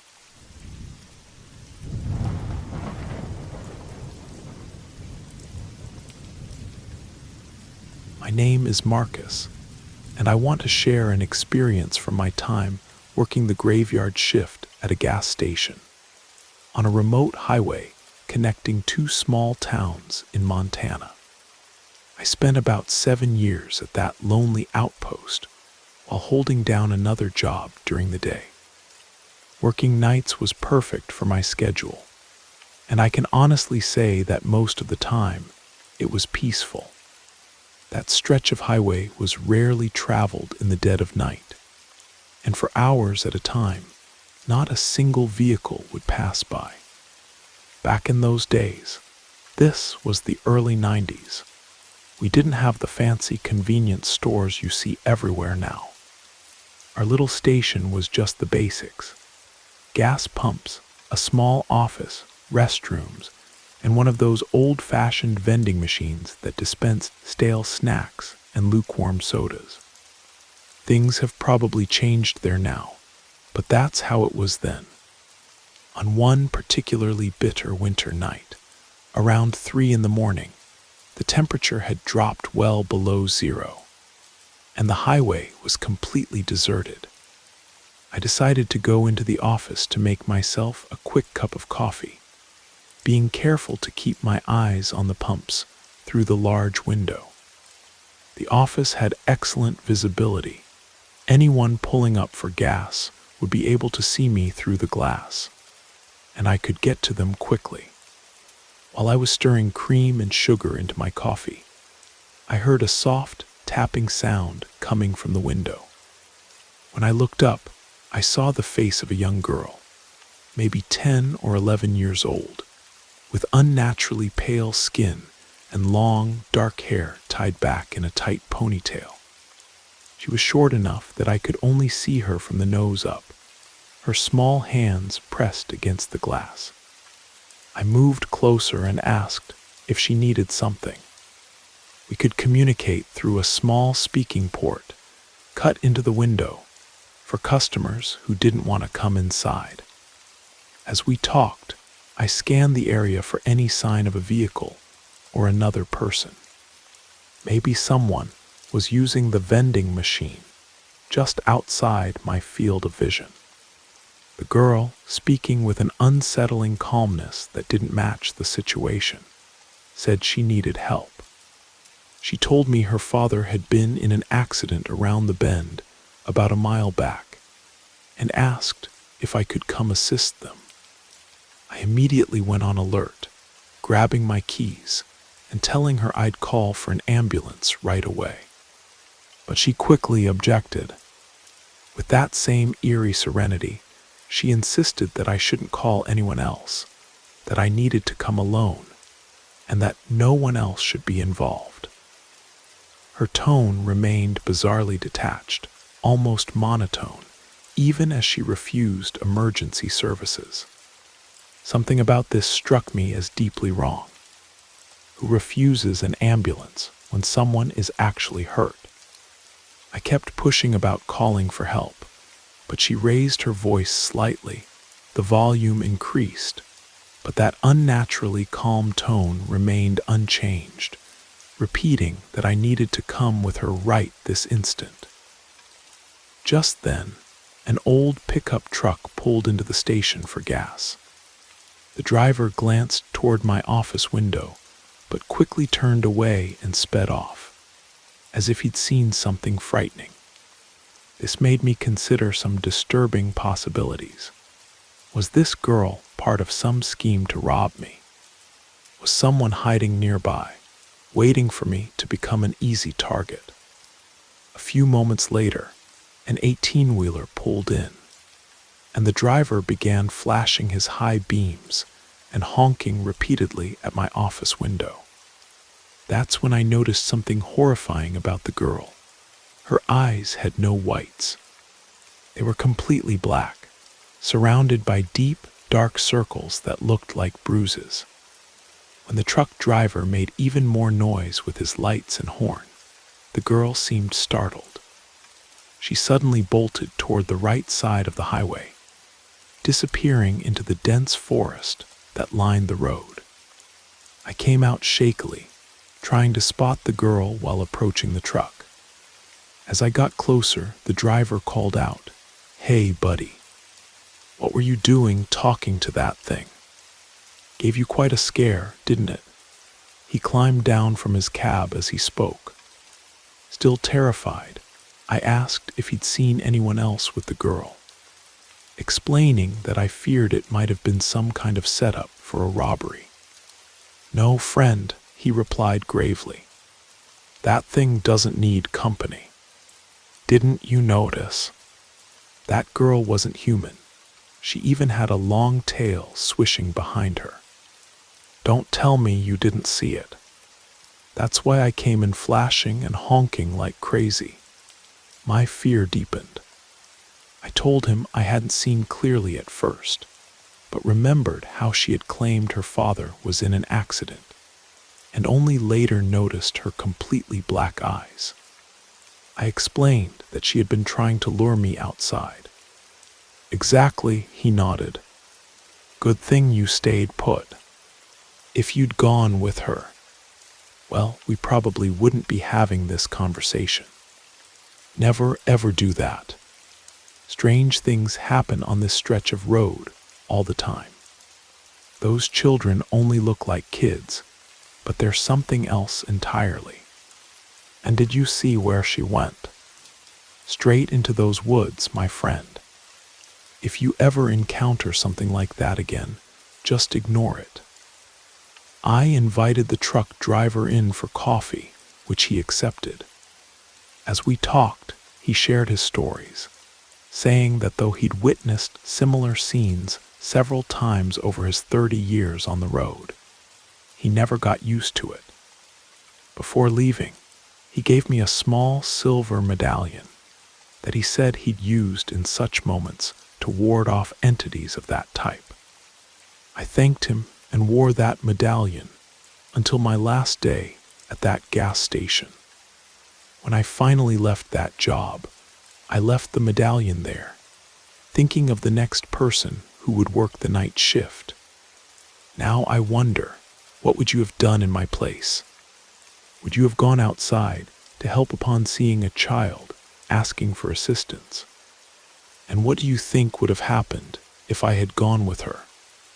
Some might say this was an encounter with what folklore calls black-eyed children. But the tale mentioned by the truck driver, doesn't that suggest something even more terrifying might be roaming those dark highways? That night has stayed with me for decades now. Sometimes when I'm driving at night and see a lone figure by the roadside, I remember that girl's unnaturally calm voice, those solid black eyes, and I keep driving, never slowing down, never stopping to help.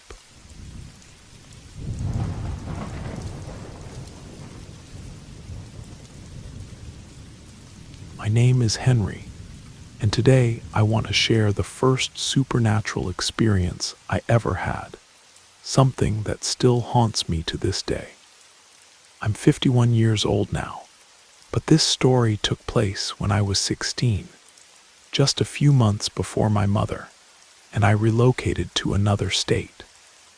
It happened on a Friday evening in late September in rural Montana. That autumn, our region had been devastated by unprecedented wildfires that had destroyed thousands of acres of forest and forced many communities to evacuate. I remember that night clearly. The distant glow of flames illuminated the horizon, and the air was thick with smoke, a grim reality we'd reluctantly grown accustomed to. Our house stood isolated at the end of a long dirt road, approximately 20 minutes from the nearest town. We could hear the rumble of firefighting aircraft and the occasional blast of emergency sirens, while the sky darkened to an unnatural reddish-black. We were used to the sounds by now, but something felt different that night. Suddenly, the power went out. We found ourselves in complete darkness, surrounded only by the distant drone of helicopters and the eerie orange glow seeping through our windows. Although the wildfires rarely threatened isolated properties like ours, that Friday marked the beginning of what officials later called the Great Confluence, a merging of three major fire fronts that directly threatened the county seat and wealthier neighborhoods to the south. In response, authorities had implemented a mandatory evacuation order for everyone within 5 miles of the fire perimeter. Those who chose to stay were warned they would receive no emergency assistance if conditions worsened. That night, we remained locked inside our home, illuminated only by candles, alert to every sound from outside. Saturday morning, we drove into town to stock up on more candles, batteries, and non-perishable food.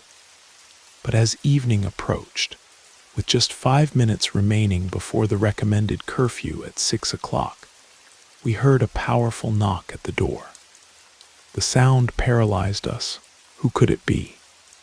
Firefighters? Evacuees?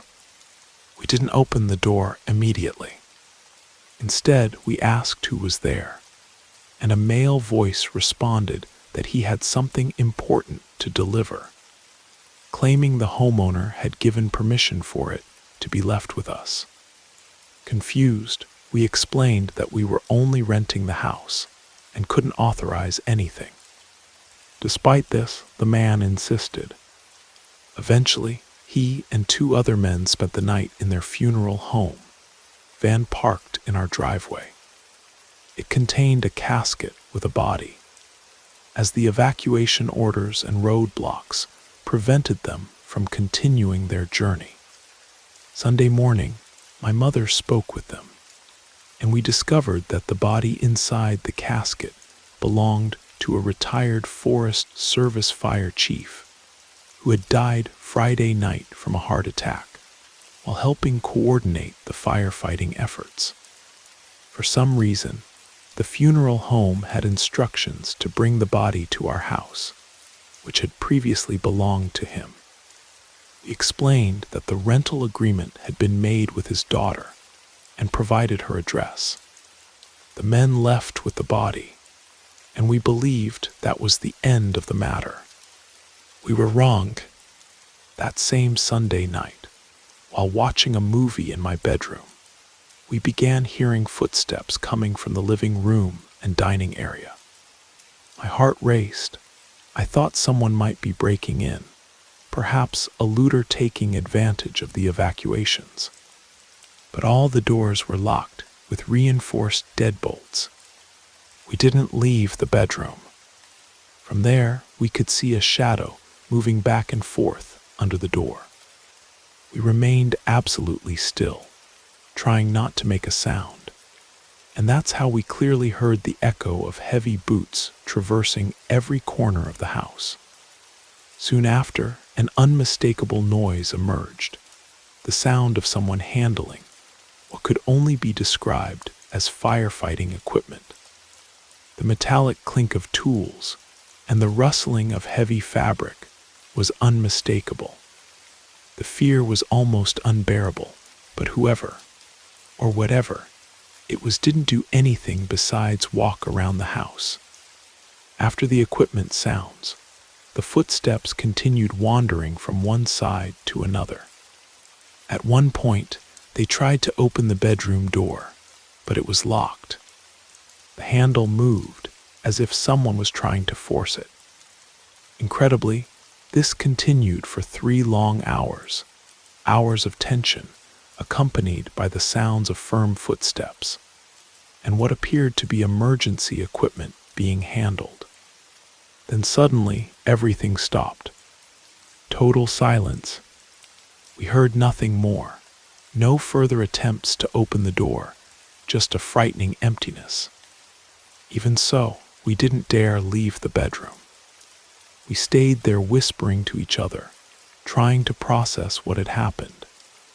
When the sun finally rose, we gathered the courage to check. Doors and windows remained locked with deadbolts exactly as we had left them. It seemed impossible that anyone could have entered.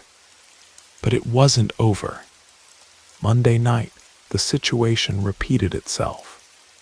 Once again in the bedroom, we heard those familiar sounds, boots echoing through the house, the noise of equipment, the shadow passing under the door, and once more, someone trying to open the bedroom door, condemning us to another night consumed by terror.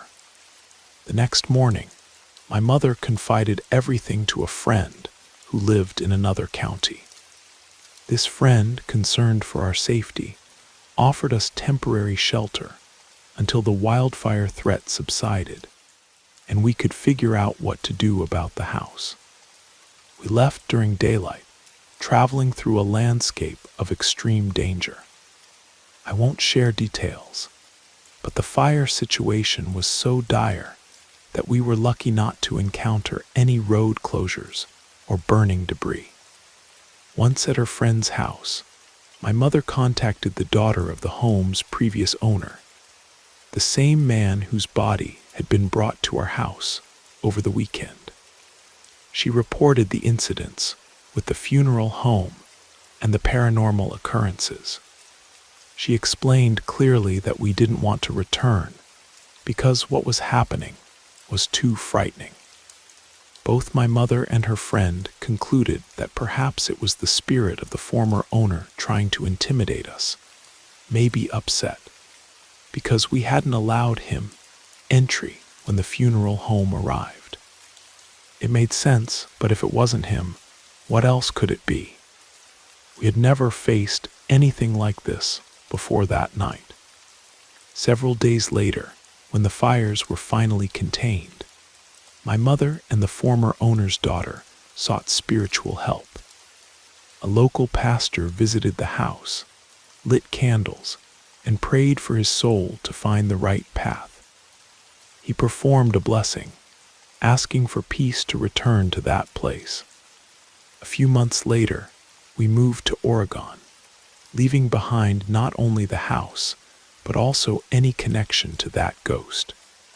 However, before we left, something even stranger happened.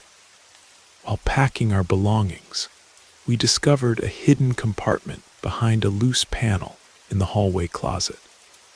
Inside was an old leather case containing firefighting medals, photographs, and a journal. The final entry, dated just 1 month before his death, expressed his deep anxiety about the upcoming fire season and his determination to protect his home at all costs. After everything we experienced, I often wonder, what would you have done? Would you have stayed trapped in the bedroom like us? Or would you have found the courage to go out and investigate? Some nights I still wake up in a cold sweat, thinking I hear those heavy boots walking outside my door.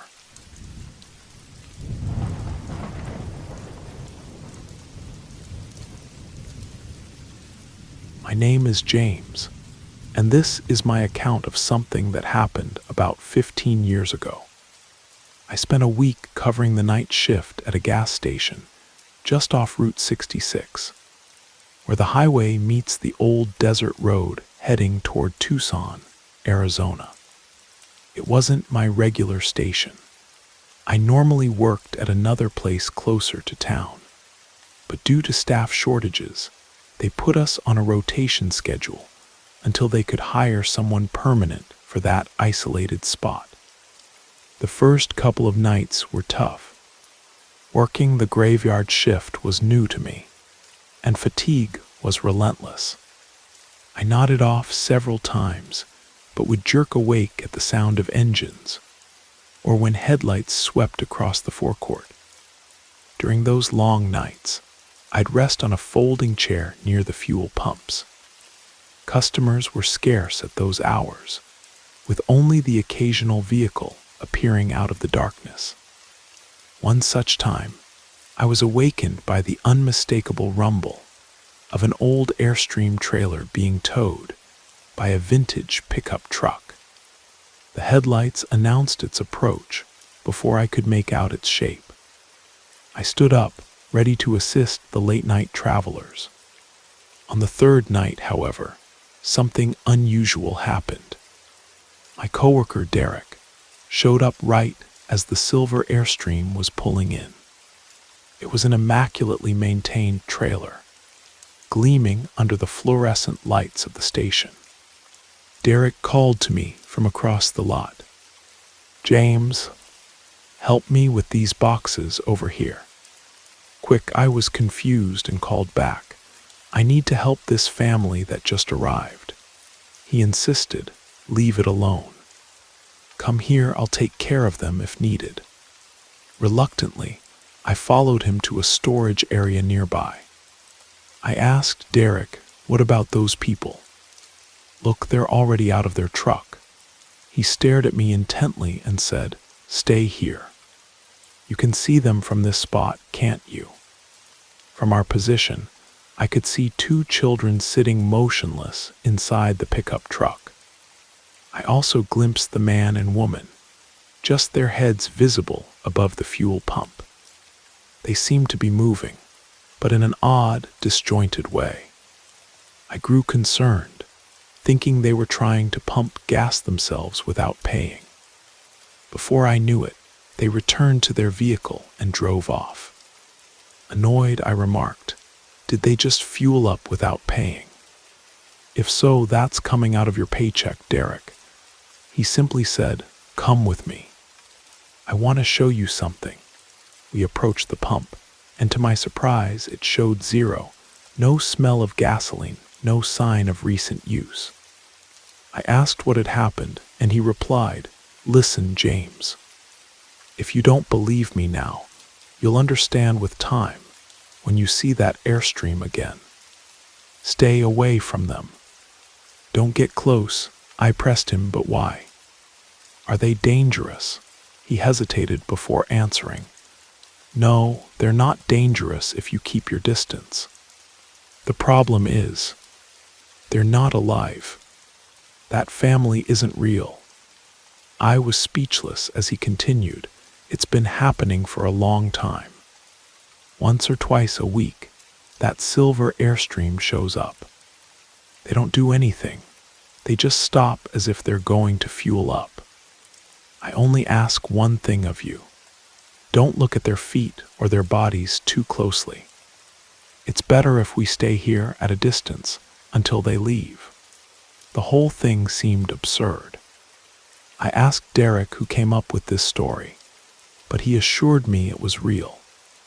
He said it wasn't something to joke about or challenge, because many night shift workers at this station had quit. Some simply disappeared without explanation, while others mentioned seeing something horrifying related to a family. It was as if the shock prevented them from detailing exactly what they had witnessed. I was left speechless and, above all, terrified.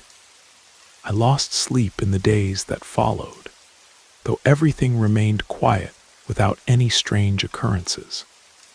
However, on the last night of my solo shift, they returned, the same pristine silver airstream with the same family inside. As soon as I heard the distinctive sound of the old pickup's engine, I decided not to take any chances. I went straight to the storage area and kept my distance, watching from afar. They repeated the same pattern. The parents got out while the children remained motionless, staring blankly ahead. Shortly after, the two adults climbed back into the truck and drove away. I avoided any attempt to see what Derek had described as forbidden.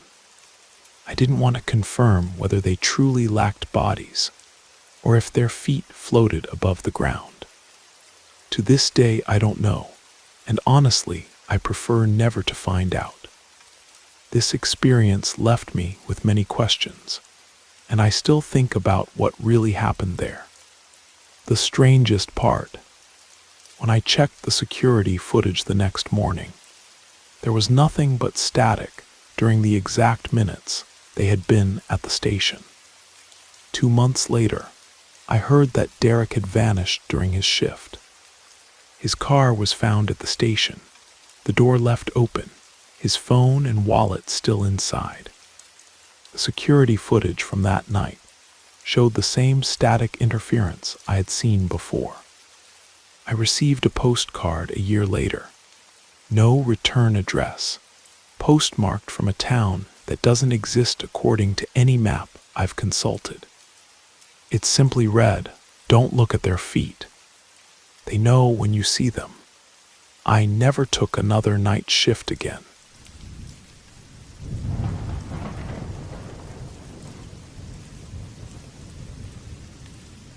I experienced something truly terrifying a few years back when I worked the night shift at an old truck stop off Highway 17, about 20 miles from the nearest town in rural Montana. It was the winter of 2018, and jobs were scarce in the area. When I saw the posting for the overnight position, I was desperate enough to take it despite the isolation.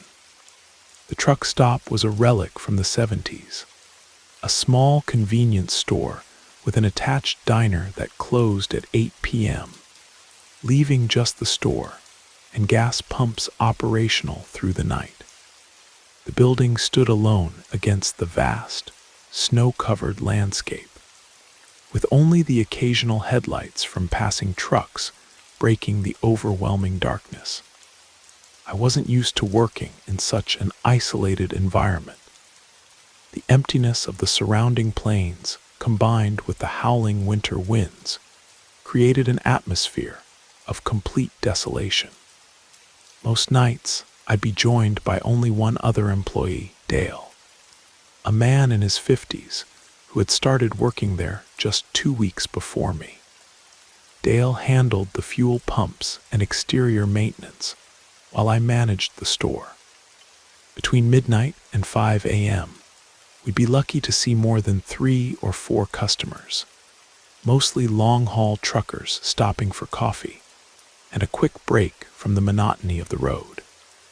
To combat the tedium, Dale and I fell into the habit of swapping stories. He'd tell me about his time in the Navy, and I'd share anecdotes from my college days. These conversations became essential to maintaining our sanity during those long, quiet hours. One particular night in February, when the temperature had dropped to 15 below zero, I was restocking the coffee station around 2 a.m.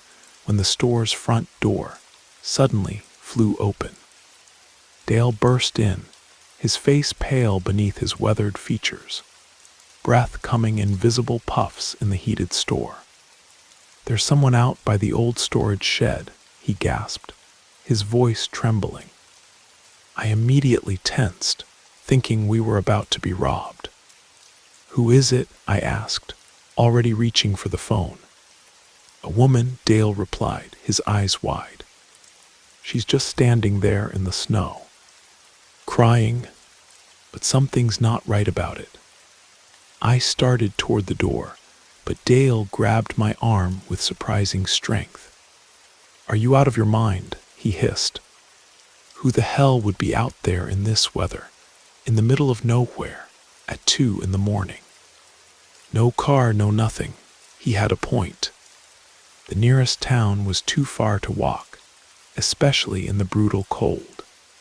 Still, I couldn't ignore the possibility that someone might genuinely need help. "Maybe it's someone from a broken-down car we didn't notice," I suggested. Dale shook his head vehemently. "I checked the lot when I heard it. There's nothing new out there, except for the semi that came through an hour ago, and that driver's asleep in his cab."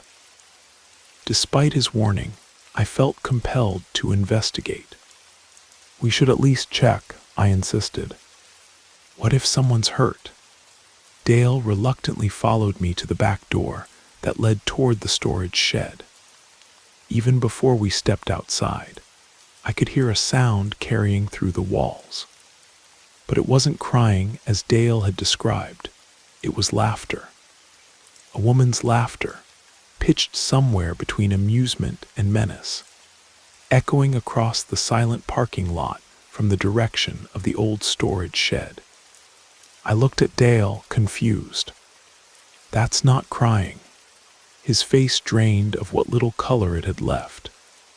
"I swear to God it was crying when I heard it before," he whispered, sobbing like someone heartbroken.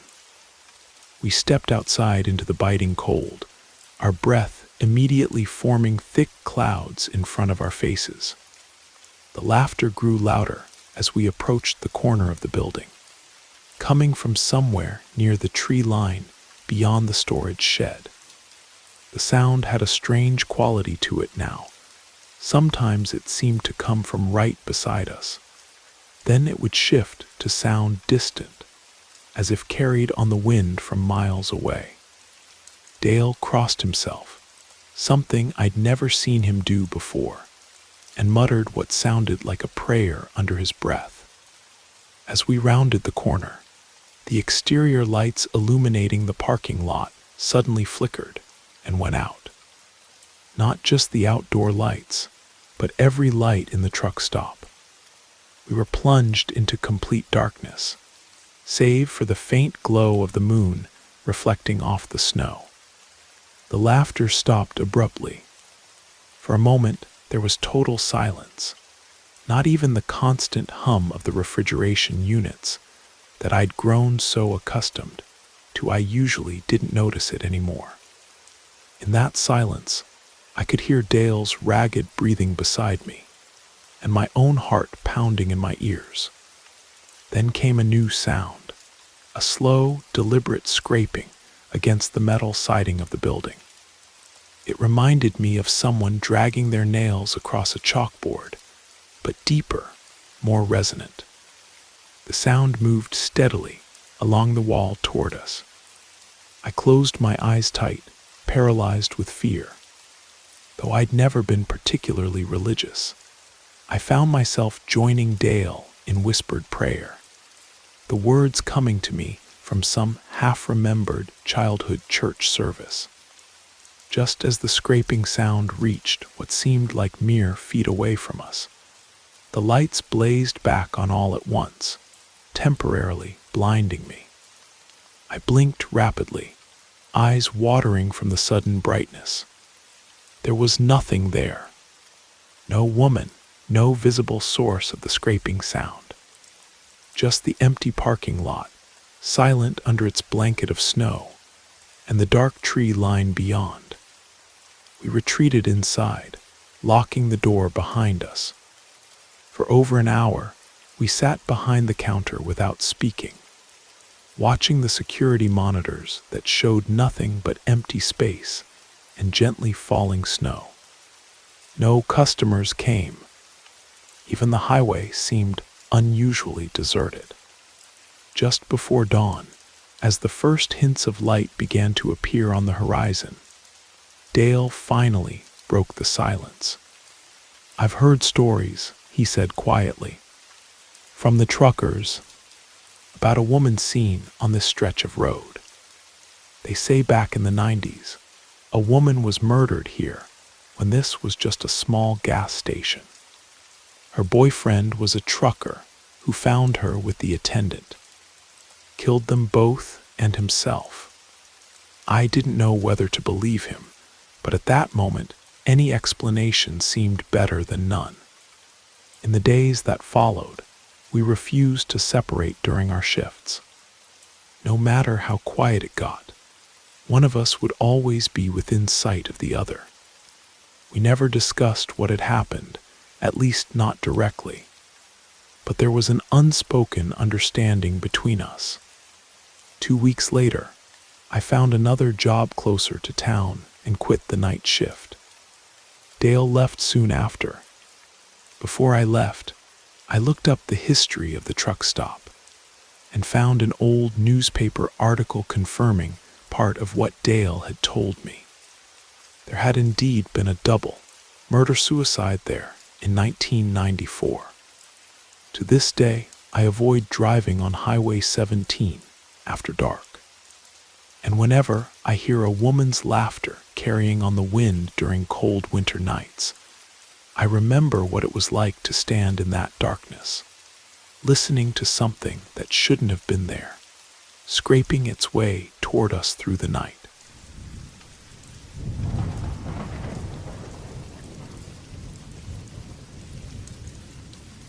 Some experiences are difficult to explain, and perhaps that's what makes them so deeply unsettling. The comfort of everyday routine can be shattered by something we can't quite comprehend, something that forces us to question even the most ordinary aspects of our lives. What I'm about to share is one of those experiences that make you stop and reconsider how small details can carry an unexpected weight. I've shared a bedroom with my sister Sarah for as long as I can remember. We live in a historic brownstone in Boston that our parents purchased when we were just kids. Our room is on the third floor, with Sarah's bed positioned near the door and mine against the wall beneath the bay window. The floorboards are original to the house, over 100 years old, and they creak with every step, which becomes important to this story. This past winter, Sarah got accepted into a graduate program at the University of Chicago. I was thrilled for her, of course, though I knew I'd miss our late-night conversations. She moved out in January, in the middle of one of the worst snowstorms Boston had seen in decades.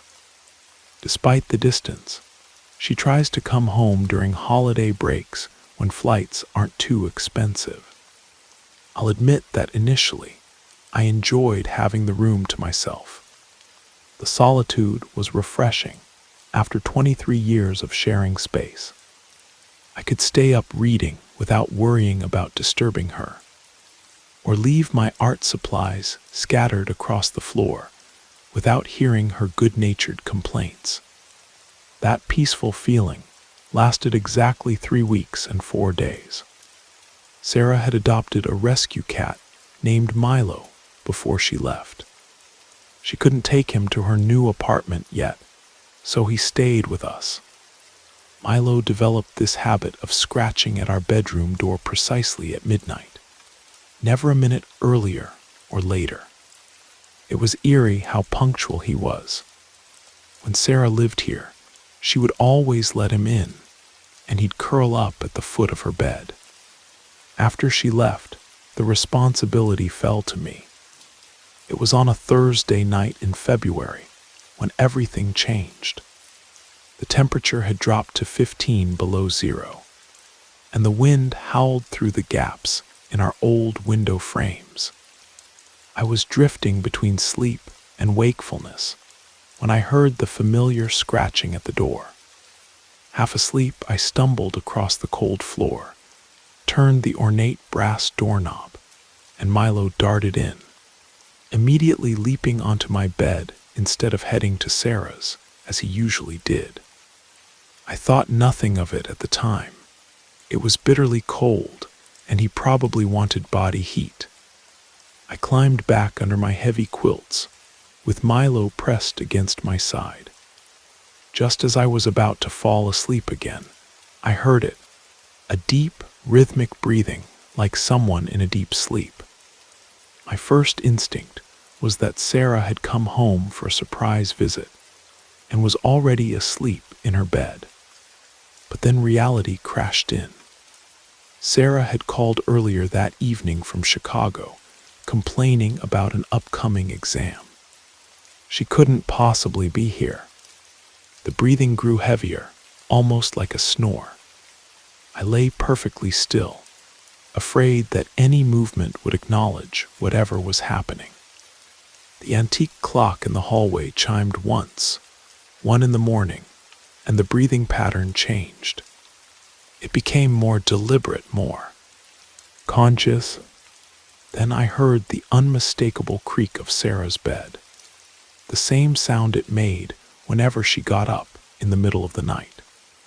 The floorboards began to groan, one after another, in a slow progression from her bed toward mine. Footsteps, heavy, measured footsteps drawing closer. Milo, who had been purring contentedly beside me, suddenly went rigid. His purring stopped, and I felt his small body trembling against mine. The footsteps halted at the side of my bed. I could feel a presence looming over me, though I kept my eyes firmly shut. The air around me grew ice cold, so cold that my breath came out in visible puffs even under the blankets. Whatever stood there watched me for what seemed like hours, though the hall clock only chimed once more during that time. Eventually, the floorboards creaked again as the presence retreated. Sarah's bed groaned under invisible weight. The breathing resumed its deep, sleeping rhythm, and gradually the room returned to its normal temperature. This has happened 7 times now. Each occurrence follows the same pattern, but there have been escalations. Last week, I felt something cold brush against my cheek, while the presence stood beside my bed. 3 nights ago, I woke to find all of Sarah's old photographs arranged in a circle on the floor. Most disturbing of all is Milo's behavior. He no longer scratches at the door at midnight. In fact, he refuses to enter the room at all unless I'm physically carrying him. And even then, he struggles to escape. When he does stay, he keeps his eyes fixed on Sarah's empty bed, his tail puffed to twice its normal size. I haven't told my parents. They're practical people who would attribute everything to drafts or dreams or my overactive imagination. I've tried sleeping elsewhere in the house, but somehow I always wake up back in my own bed with no memory of returning there. Sarah is coming home for spring break next week. I haven't told her either. I don't want to worry her while she's focusing on her studies.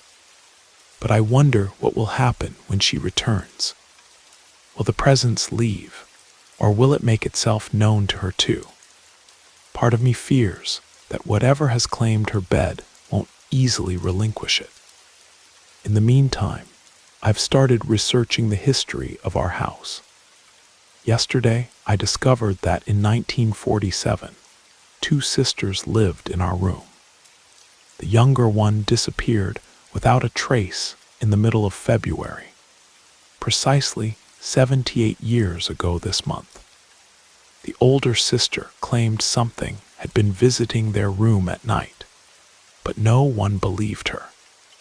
No one, that is, until they found the older sister dead in her bed weeks later, with a look of terror frozen on her face and her hand reaching toward her sister's empty bed. Tonight will be the 8th night. The wind is picking up again, and snow is beginning to fall. Milo is hiding somewhere downstairs, and for the first time since this began, I'm truly considering sleeping somewhere else, anywhere else. But somehow I know it would find me. It always does.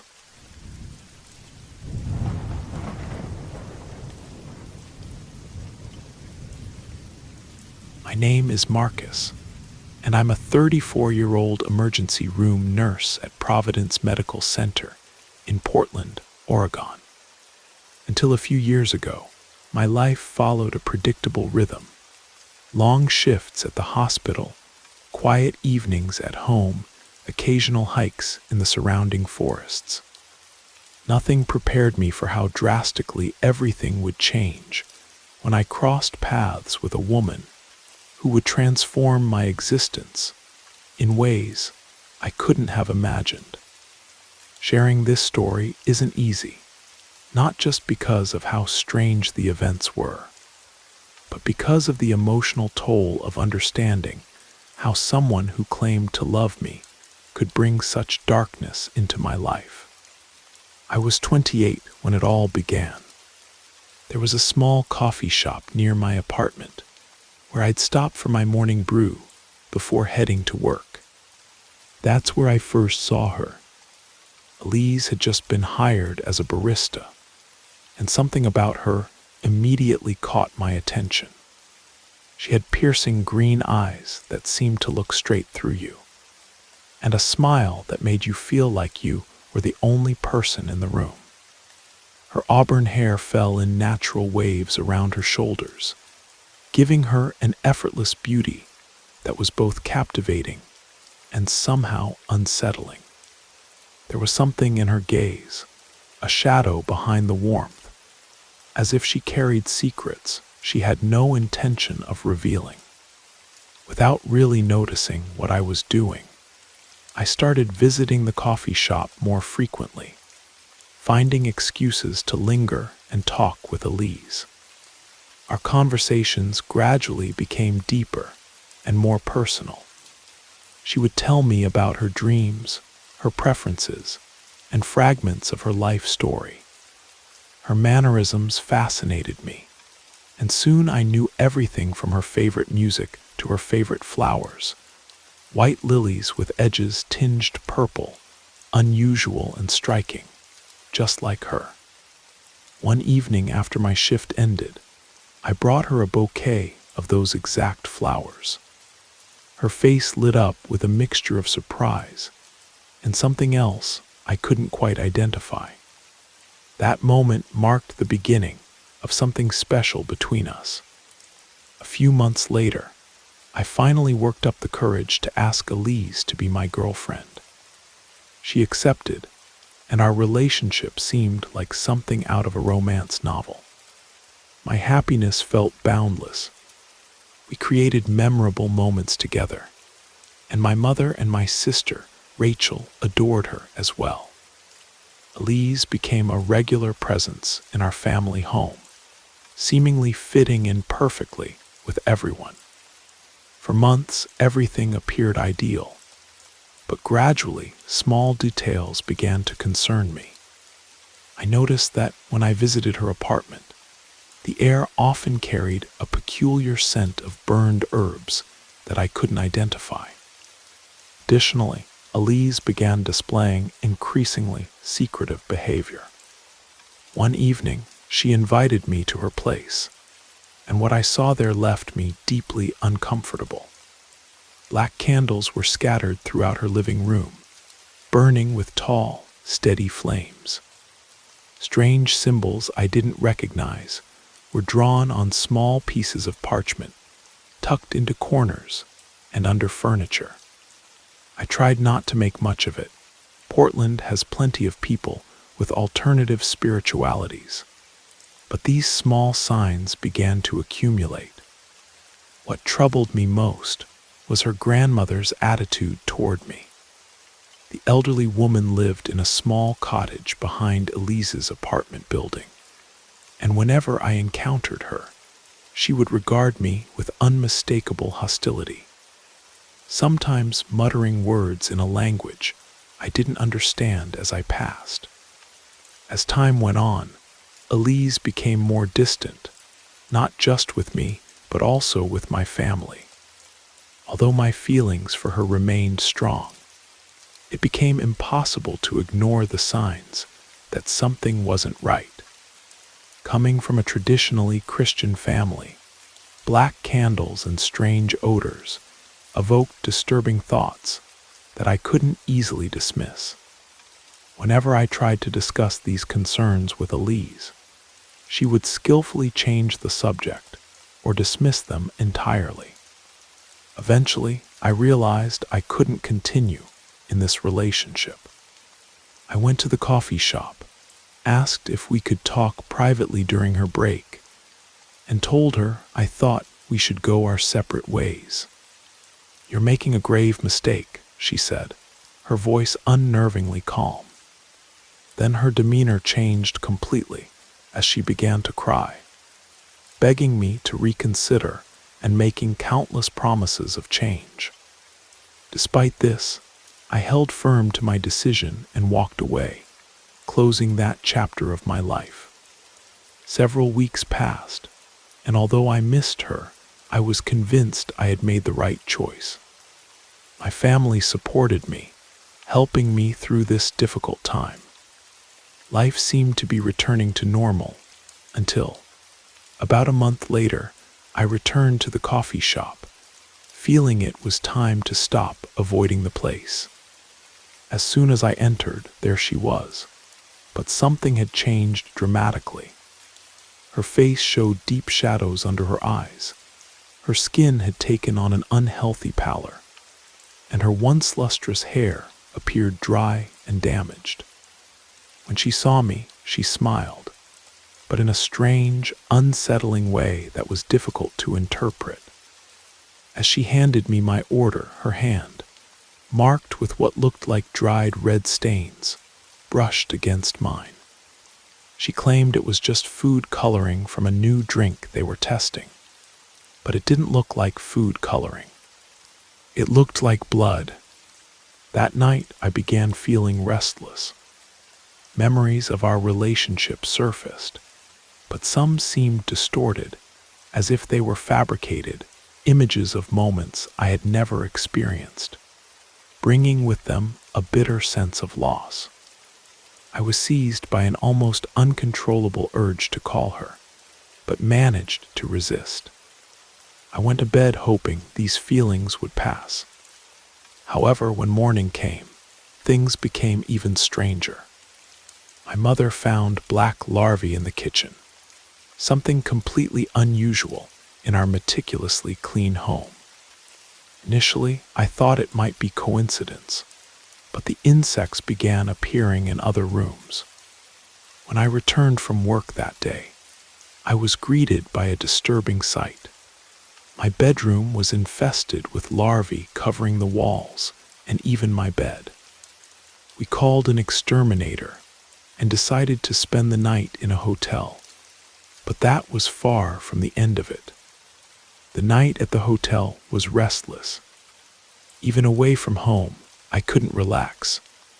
I felt a weight on my chest that I couldn't explain. I lay down trying to rest, but woke in the middle of the night in a cold sweat, feeling like I was suffocating. I tried to move my legs, but they were completely immobile, as if something was holding them down.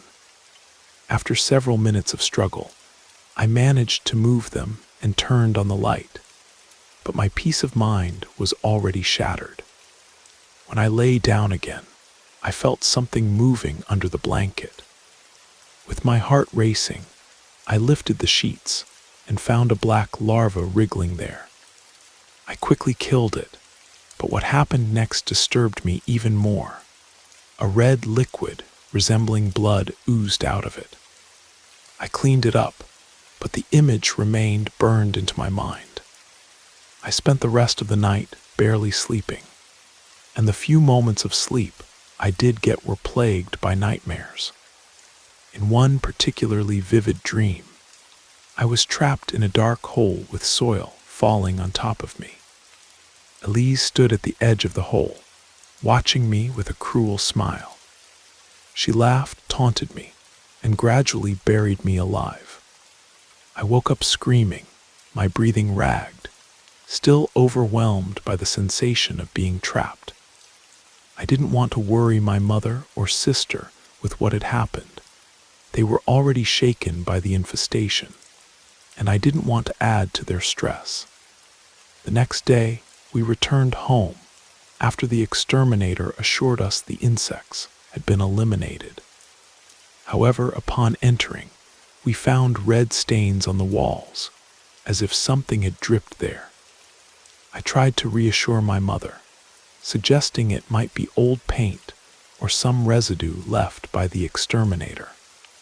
Although the larvae were gone, the atmosphere still felt heavy, and I couldn't shake the strange feeling that something very wrong was happening.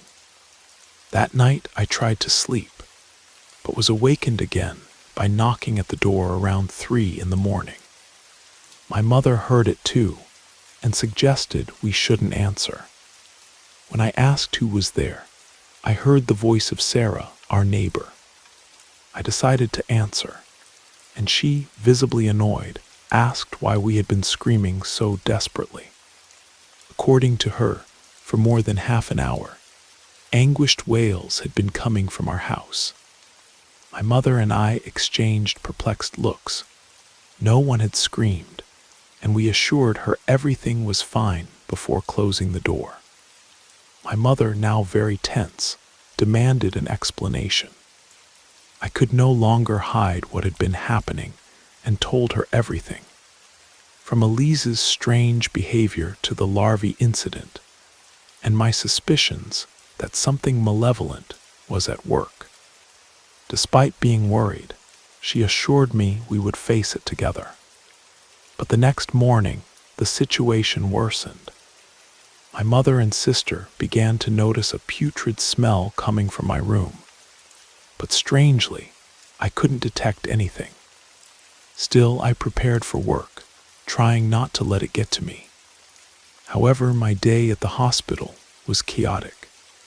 My hands trembled constantly, and I kept dropping things for no apparent reason. My body felt heavy, as if something was draining my energy.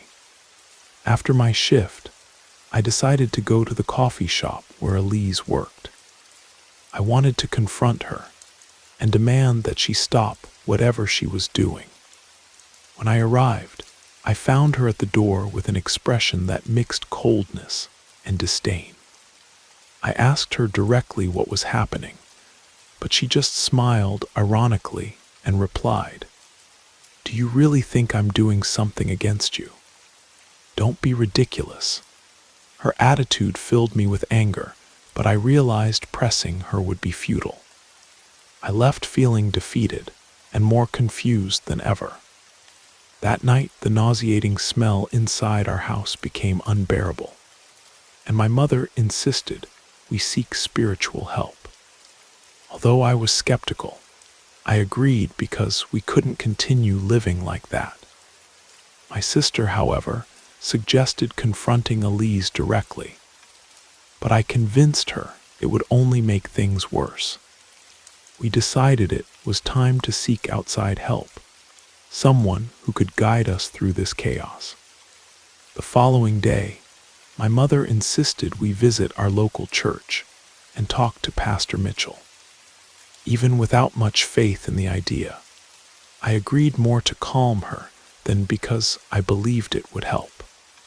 Pastor Mitchell received us in his small office behind the altar. As I recounted what had been happening, I noticed how his expression changed from skepticism to genuine concern. He listened attentively and explained that the events I described were not normal, suggesting we might be facing a spiritual attack. He offered to bless our house and gave us holy water, instructing us to sprinkle it in every corner. He also recommended that we pray together as a family every night, something my mother embraced with great dedication. Although I continued to have doubts, I was willing to try anything at that point. That night, we followed Pastor Mitchell's instructions. We walked through every corner of the house, sprinkling holy water and reciting prayers. At first, it seemed like just a symbolic gesture, but by the end, I noticed that the atmosphere felt somewhat lighter. Still, something inside me remained restless, a sense that this wouldn't be enough to resolve what was happening. In the days that followed, everything became calmer. There were no signs of larvae or strange odors, and I was able to focus on my work again. However, one afternoon as I passed by the coffee shop on my way home, I felt a strange pressure in my chest. Elise wasn't visible, but it was as if her presence followed me from the shadows. I ignored the sensation and continued on my way. That night, I was haunted by another disturbing dream. I was trapped in a dark room, illuminated only by black candles. Elise stood before me, but she was no longer the woman I had known. Her face was disfigured by pallor, her eyes seemed empty, and her smile carried a cruel malice. She murmured words I couldn't understand, but the hatred emanating from her was palpable. I woke up gasping for breath, my heart pounding and drenched in sweat. The next day, I decided to talk to my mother about seeking help beyond Pastor Mitchell. Despite her unwavering faith, she understood the gravity of the situation and suggested we visit a woman known in the area for dealing with cases like ours. Her name was Ms. Alina, an elderly psychic with a reputation for confronting negative energies. That afternoon, we went to her house. Ms. Alina lived in a small Victorian home, surrounded by wind chimes and crystals hanging in the windows. The interior had a strong aroma of herbs and incense. She received us with serenity, but her eyes conveyed something profound, as if she could see beyond what we were saying. I recounted everything from the beginning while she listened in silence, slowly nodding as if she already knew the outcome. When I finished, Ms. Alina stated that we were dealing with a work of witchcraft. According to her, Elise had used magic to bind me both emotionally and spiritually. The strange events, larvae, odors, and dreams were manifestations of this dark energy. Ms. Alina recommended a purification ritual to break any ties that still existed between Elise and me. For this, she asked me to bring some items from home, a personal object of mine, holy water and salt. Despite my skepticism, I agreed to do as she asked. That night, we gathered the requested items.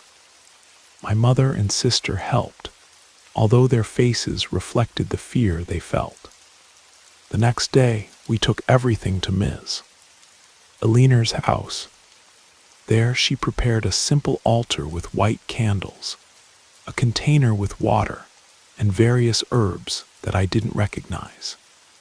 She asked me to sit in front of the altar while she began her prayers. Her words were soft, almost whispered, and difficult to understand. During the ritual, I felt an intense heat take over my body, as if something was being torn from within me. When the ritual ended, Ms. Alina looked at me with a seriousness that left me uneasy. She warned me that this would not be easily resolved. According to her, Elise was not an amateur. Her knowledge of witchcraft was profound, and she likely wouldn't give up until she achieved her goals. Ms. Alina recommended that I remain steadfast, pray frequently, and avoid any kind of contact, whether physical or emotional, with Elise. We left feeling a mixture of relief and concern. My mother seemed calmer, but I couldn't shake the feeling that everything was still far from over. That night at home, everything seemed peaceful, but before sleeping, a question tormented me. How far would Elise be willing to go if this didn't end? After the ritual, the days at home passed in an eerie calm. There were no more signs of larvae. The unpleasant smell had disappeared, and my dreams stopped being so disturbing. However, that sensation of something lurking, waiting for the right moment to manifest, never left me. My mother maintained her fervent prayers every night, and I joined her, more out of solidarity than faith. One afternoon, while returning from work, I sensed someone following me. At first, I thought it was paranoia, but when I stopped in front of a store, I noticed a figure that quickly hid behind a streetlight. I couldn't identify who it was, but the chill I felt was impossible to ignore. I quickened my pace and arrived home without looking back. During dinner that night, my sister Rachel mentioned having seen Elise near our street. She tried to appear calm, but the fear in her voice was evident. Hearing this, my mother suggested we visit Pastor Mitchell again to reinforce our spiritual protections. However, I felt that prayers and blessings alone wouldn't be enough. We needed something more concrete. The next day, I went to see Ms. Alina alone. I reported what had happened and mentioned my constant feeling of being watched. She listened attentively, nodding gravely, and explained that Elise was probably trying to re-establish the bond we had broken with the previous ritual. According to her, emotional binding spells not only trap the victim, but also create a connection that can become toxic for the spellcaster themselves. Ms. Aliner suggested strengthening the spiritual protection for both me and my house. She prepared a small amulet for me made of cloth and filled with herbs, salt, and other elements she didn't want to detail. She asked me to carry the amulet with me at all times and reiterated the importance of avoiding any contact with Elise, no matter how much she tried to approach. I returned home with the amulet, feeling renewed hope. But that night events took an even darker turn. Around 3 in the morning, a loud noise on the roof awakened us. It sounded as if something heavy was dragging itself across the house. My mother and sister were terrified, and I didn't know what to do either. I grabbed a flashlight and went out to the yard to check, but found nothing out of the ordinary. Upon returning inside, I noticed something alarming. Doors and windows were marked with scratches, as if something with long, sharp nails had tried to enter. I tried to reassure my family, saying the scratches were probably made by animals, but deep down, I knew there was something much more sinister behind it. The next morning, while cleaning the marks, I noticed a small package wrapped in brown paper near the front door.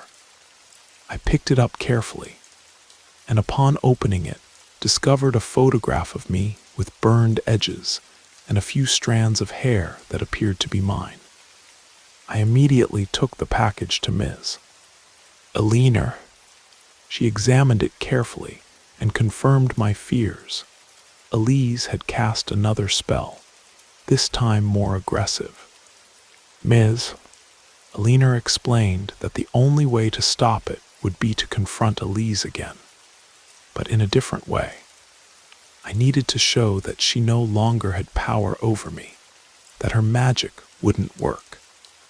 However, to do this, I would need to gather a spiritual strength that at that moment I wasn't sure I possessed. That night, with the amulet in hand and Ms. Aliner's words echoing in my mind, I decided it was time to end this. I went to the coffee shop, hoping to find Elise alone. When I arrived, there she was behind the counter, busy organizing products. Upon noticing my presence, she raised her face and smiled as if she already knew I would appear. "I know what you're doing, and I demand that you stop now," I said, trying to sound firm. She denied it calmly, but the gleam in her eyes revealed the truth. I realized that arguing would be useless. I took a deep breath and made it clear that she had no power over me, that her magic was futile. Before leaving, I silently prayed for protection. That night, for the first time in a long time, I managed to sleep deeply. The noises, the marks, and the sensation of being watched disappeared. I began to believe that the confrontation had worked, but deep down, I knew the fight was far from over. In the days that followed, an unsettling calm took over my routine. The strange events ceased, but Ms. Aliner's words wouldn't leave my head. She had said that Elise wouldn't give up easily. Despite this, I tried to resume my life. My mother and sister also seemed calmer, and I focused on work, seeking a bit of normalcy. One afternoon, to avoid passing in front of the coffee shop where Elise worked, I decided to take an alternative route home. However, during the journey, I was overcome by a chilling sensation of being watched. I looked around but saw no one. I quickened my pace until I reached home, still disturbed. Later, when I lay down, I realized that the atmosphere in the bedroom seemed heavy, charged with an invisible energy. I tried to ignore it and fall asleep, but the nightmares returned. This time I was in a desolate field surrounded by shadows that whispered my name. In the center of the field, Elise held a black candle. Her gaze shone with intense hatred as she recited words in a language I couldn't understand. I woke up suddenly, heart racing and in a cold sweat. A strange and almost uncontrollable urge to seek her out took hold of me, as if something were pulling me back to her. I gripped Ms. Eliner's amulet tightly and began to pray. Gradually, that insane need to go to Elise disappeared, but the fear didn't leave me. I knew the danger was still lurking. The next morning, I encountered something that confirmed my worst fears. On our front door were strange symbols drawn with what appeared to be dried blood. Beside them, a small cloth doll with pins stuck in its chest completed the macabre scene. Without thinking much, I took everything to Ms. Eliner. As soon as she saw the objects, her expression changed, becoming somber. She explained that this was a work of black magic, even more intense than before. According to her, Elise was becoming increasingly desperate, and spells of this type were not only dangerous for the victim, but could also turn against the one performing them. Ms. Eliner warned me firmly not to give in to fear, as it strengthened the bond Elise was trying to maintain. That same afternoon, she performed a new ritual, this time in my house. Using smoke from herbs, white candles, and loud prayers, she purified every corner of the environment. During the process, she asked me to keep my mind firm, not allowing doubts or terror to take hold of me. Upon finishing, she left a disturbing warning. This should resolve it for now, but if she continues, the consequences might spiral out of control, she said with a grave look. In the days that followed, the environment remained calm. The nights were free from nightmares, and the energy of the house seemed lighter. For the first time in a long time, I began to believe I had regained control of my life. But the tranquility didn't last long. One day, in the middle of the night, I woke up with the distinct sensation that I wasn't alone in the room. In the dimness, I could make out the silhouette of a dark figure standing at the foot of the bed. Although it was impossible to identify its features, I felt the weight of its gaze upon me. I tried to move, but my body was paralyzed, as if something invisible held me down. The figure leaned toward me, and although it didn't speak, I heard its voice echoing inside my mind, repeating my name over and over. Panic took hold of me, but I remembered the amulet hanging from my neck. I gathered all my strength, managed to move my hand, and gripped it firmly. As soon as I did this, the figure retreated and disappeared into the darkness. When I finally regained my movements, I turned on the light and searched the room but found nothing. This episode left me convinced that nothing would change until I confronted Elise definitively. The next day, I went directly to the coffee shop, determined to put an end to this situation. There I found Elise alone, organizing shelves. When she saw me, she opened a malicious smile, the kind that always gave me chills. "Enough. I know what you're doing, and this needs to end now." She said nothing at first, just looked at me calmly as if evaluating my words. Then, in a low voice laden with venom, she replied, "You can't escape this, Marcus. It goes far beyond just the two of us." Before I could retort, she left the shop, leaving me alone, consumed by anger and fear. That night I dreamed again of the desolate field, but this time something was different. There were no shadows around me, just the oppressive emptiness of the place. On the horizon, a solitary figure walked slowly toward me. I couldn't see its face, but I instinctively knew its approach brought nothing good. I woke up before the figure reached me, but I awoke with a sensation of emptiness I had never experienced before. It seemed like something inside me was breaking, an invisible bond connecting me to something dark and unknown. I sat on the bed, holding the amulet around my neck. For the first time, I felt doubt. Although it seemed to have protected me until now, I began to fear it wouldn't be enough to face what was still to come. The next morning, my mother noticed my unusual silence. She tried to talk, but I preferred not to burden her with my concerns. I decided to stick to routine, trying to find a bit of normality at work. However, everything seemed different. My colleagues began to observe me strangely, as if something about me bothered them. Whispers behind my back became constant, and even without hearing clearly, I knew they were talking about me. Leaving the hospital, the sensation of being watched returned, more intense than ever. I looked in all directions, but saw no one. The air seemed dense, almost suffocating, and each step required effort. When I finally arrived home, I was greeted by apprehensive looks from my mother and sister. My mother called me to the living room and, with a hesitant voice, told me what had happened during the afternoon.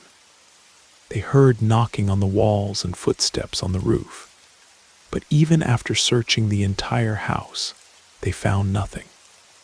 Rachel, in turn, mentioned having smelled again the strange odor that had haunted us weeks ago. The combination of reports made me realize I could no longer ignore what was happening. I decided to seek Ms. Elena immediately. That same night, I went to her house. Upon seeing me, she seemed to understand that the situation had worsened. I told her about the dreams, the knocking, and the odors. She listened to everything attentively, but her expression was one of a seriousness I had never seen before. When I finished, she looked at me deeply and said, "This has gone too far. Elise is dealing with forces that not even she understands. Now it's not just about binding you to her, but about opening doors that can affect everyone around you." MS. Elena explained that in her desperation, Elise had probably resorted to a revenge spell, something much more dangerous.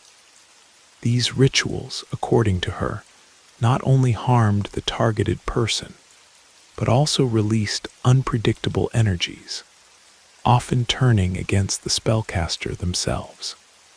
She initiated a ritual more complex than the previous ones. She used candles of various colors, herbs that released thick smoke, and prayers that echoed throughout the room. While she prayed, I felt a crushing pressure in my chest, as if something were being torn from inside me.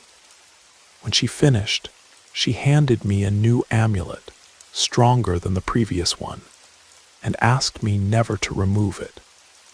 I returned home exhausted, but with a slight sense of relief. However, that same night, the nightmares returned. This time I wasn't in the desolate field, but in my own house, surrounded by shadows that whispered my name. I felt a presence behind me, but when I turned around, there was nothing. I woke up with my body ice cold, and the amulet I was wearing hot, almost burning to the touch. The next day, I made the decision to face Elise once and for all. I could no longer live under this constant fear. I went to the coffee shop determined to put an end to everything. To my surprise, Elise wasn't there. I asked the store owner about her, and he informed me that she had quit days before and disappeared without a trace. I was paralyzed by surprise. Part of me felt relief, thinking that perhaps everything was over, but another part knew that her absence didn't mean the end. Something told me the story wasn't over, at least not yet. That night, I woke up startled by a noise coming from the living room. Upon checking, I found all the chairs turned upside down, and a strong smell of sulfur permeated the air. My mother and sister were terrified.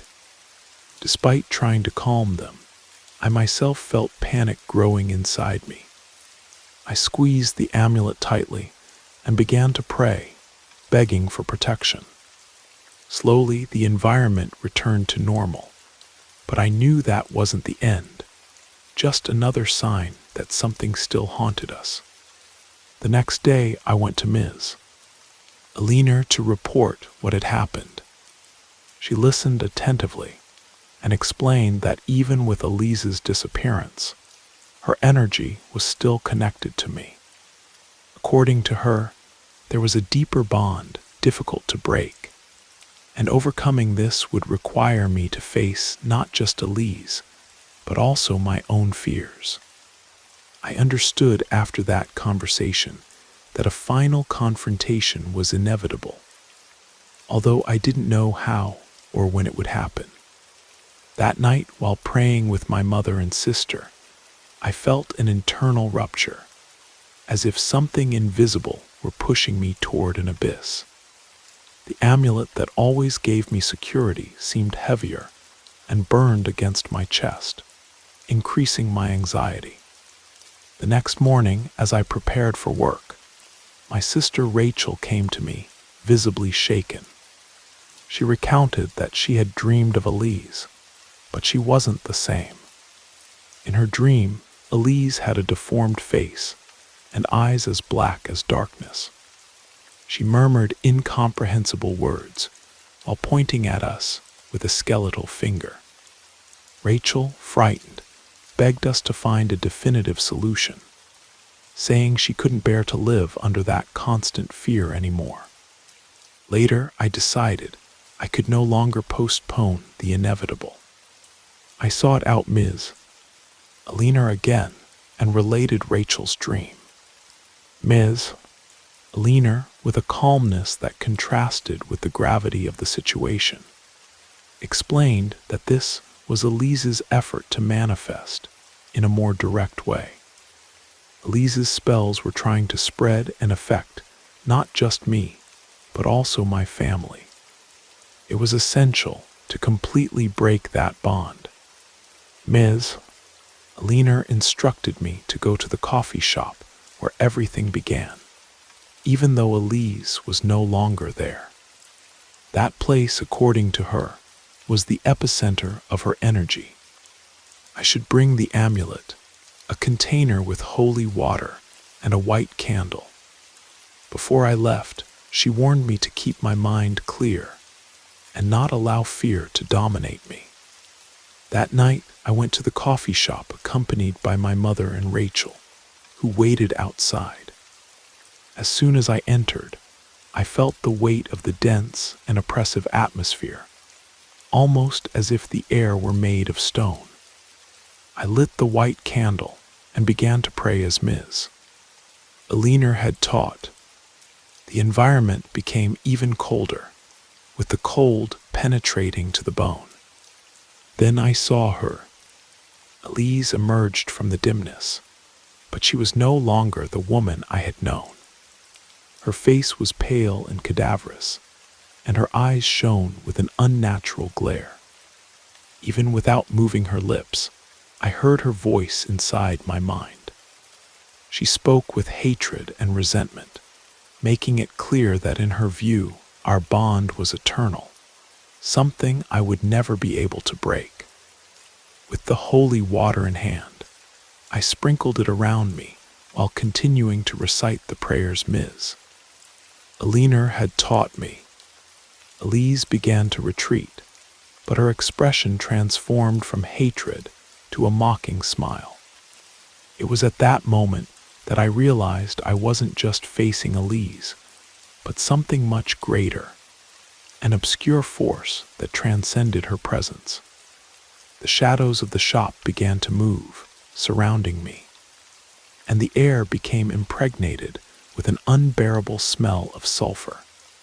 I closed my eyes and grabbed the amulet tightly, repeating the prayers incessantly. A crushing pressure seemed to push my body against the floor, as if trying to break me. But I stood firm, fueled by the determination to end this once and for all. Gradually, I felt the energy around me change. The shadows began to weaken, dissolving into the air, and the environment gradually became clearer. When I opened my eyes, Elise had vanished. The shop was silent, but the air finally seemed free of any weight or tension. I took a deep breath and left, still shaking, still affected by the impact of what had just happened. As soon as I saw my mother and Rachel waiting outside, they embraced me, and even without me explaining everything, they understood that something important had changed. That night, for the first time in months, we slept peacefully. The following days brought a peace long absent. The disturbances in the house ceased, the unsettling dreams disappeared, and the amulet I carried no longer heated up or seemed to weigh me down. I felt that the bond had finally been broken. I returned to Ms. Aliner's house to thank her. She, with the serenity that characterized her, received me with a smile and said, "Now you are free. But remember, keep your faith strong so that nothing like this returns." Although Elise never appeared again, her memory remained etched in my mind as a warning. I learned that dark forces exist and should not be underestimated. Perhaps more importantly, I understood that people who appear harmless sometimes hide deeply dark intentions. Since then, I've lived with more caution and gratitude, valuing the tranquility I now have and the strength I discovered within myself. Some nights I still wake up in a cold sweat, half expecting to see a figure at the foot of my bed. The coffee shop closed 6 months after that final confrontation. The owners said business had inexplicably declined, but I still feel a chill whenever I pass that corner. I don't know where Elise is now, or if the darkness she channeled has found another vessel. All I know is that the boundary between our world and whatever lies beyond is thinner than most people realize. And some doors, once opened, are incredibly difficult to close.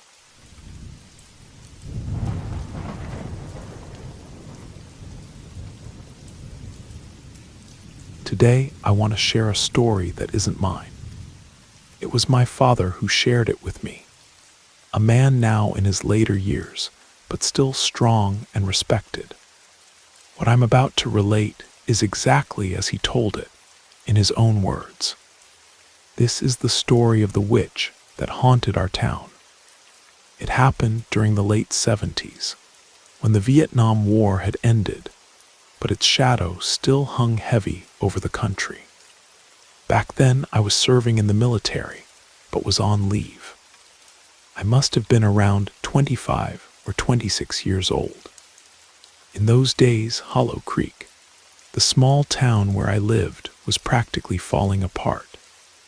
The local coal mine had closed years before, leaving the economy devastated. Most of the streetlights didn't work, plunging the place into darkness after sunset. My grandparents always used to say that evil thrived in darkness, so they firmly believed that creatures like the Lady in White, the werewolf, and the cursed sow prowled our streets. The legend of the cursed sow was widely known throughout the region. People said it was a pig with a disproportionate and terrifying body. Many drunkards swore they had seen the animal and described how it tried to drag them away. Of course, I had never witnessed anything like this. As a member of the military, I couldn't allow myself to wander around intoxicated. I might be seen by a colleague or worse, by a superior. But everything changed when the rumors began to materialize.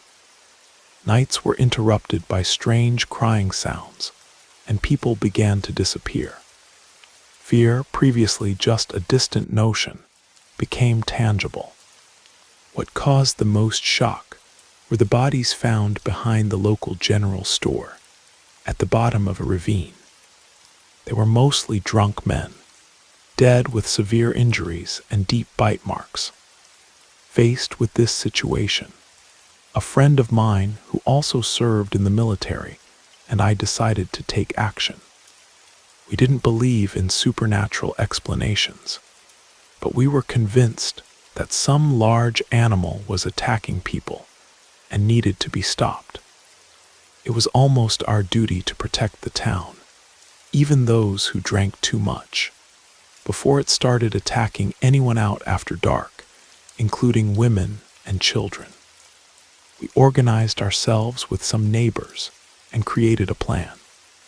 Every night we would keep watch, waiting for any sign grunts, dragging footsteps. Armed with wooden clubs and machetes, we were ready to confront the creature.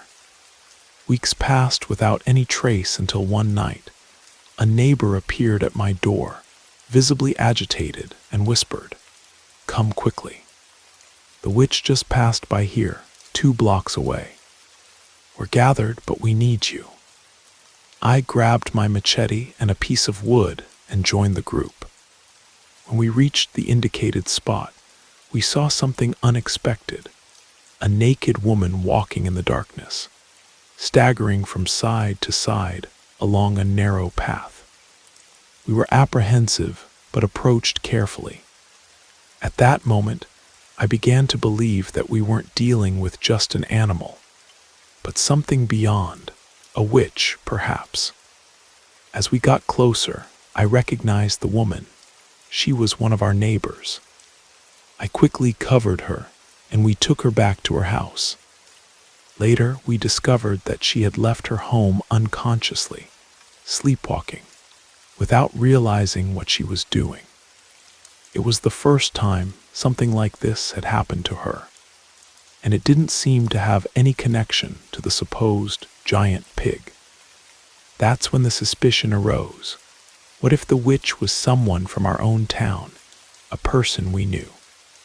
Perhaps she had discovered our plan and was trying to distract us by using an innocent woman.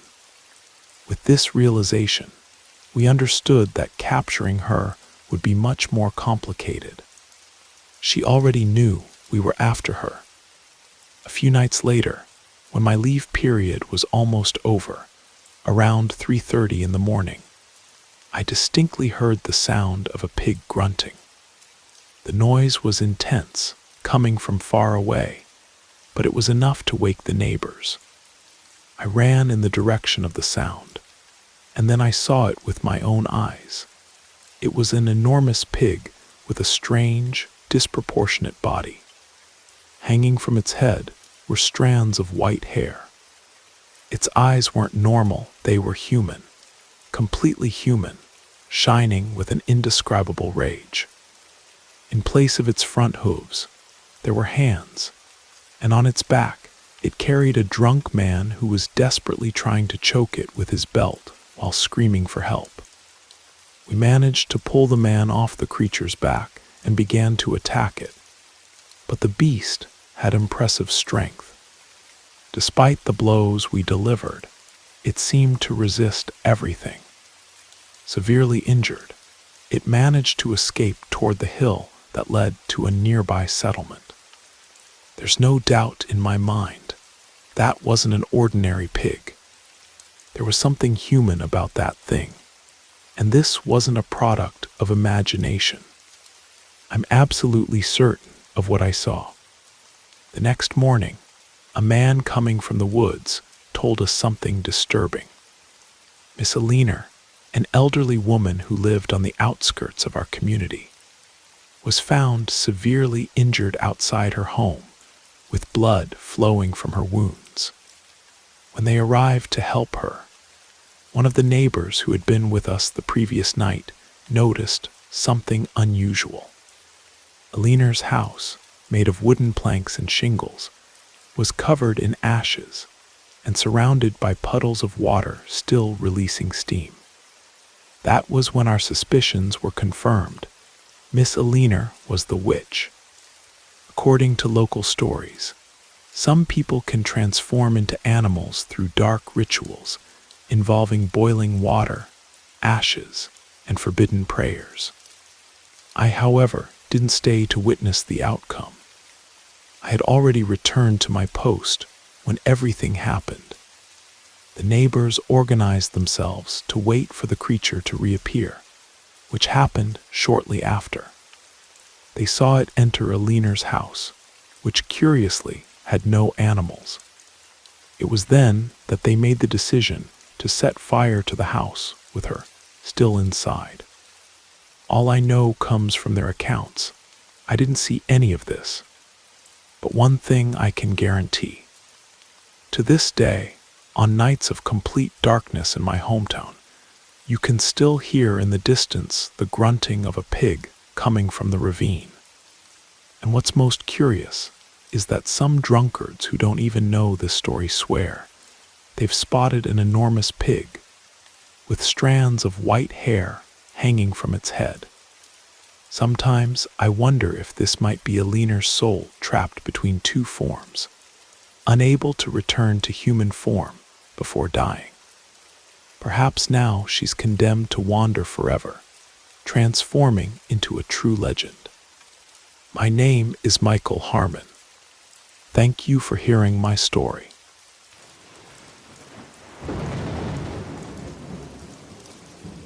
You made it to the end of the stories.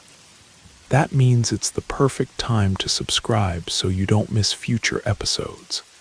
And if you haven't already, leave a like and drop a comment. I'd love to hear your thoughts. Have a great time relaxing, and good night.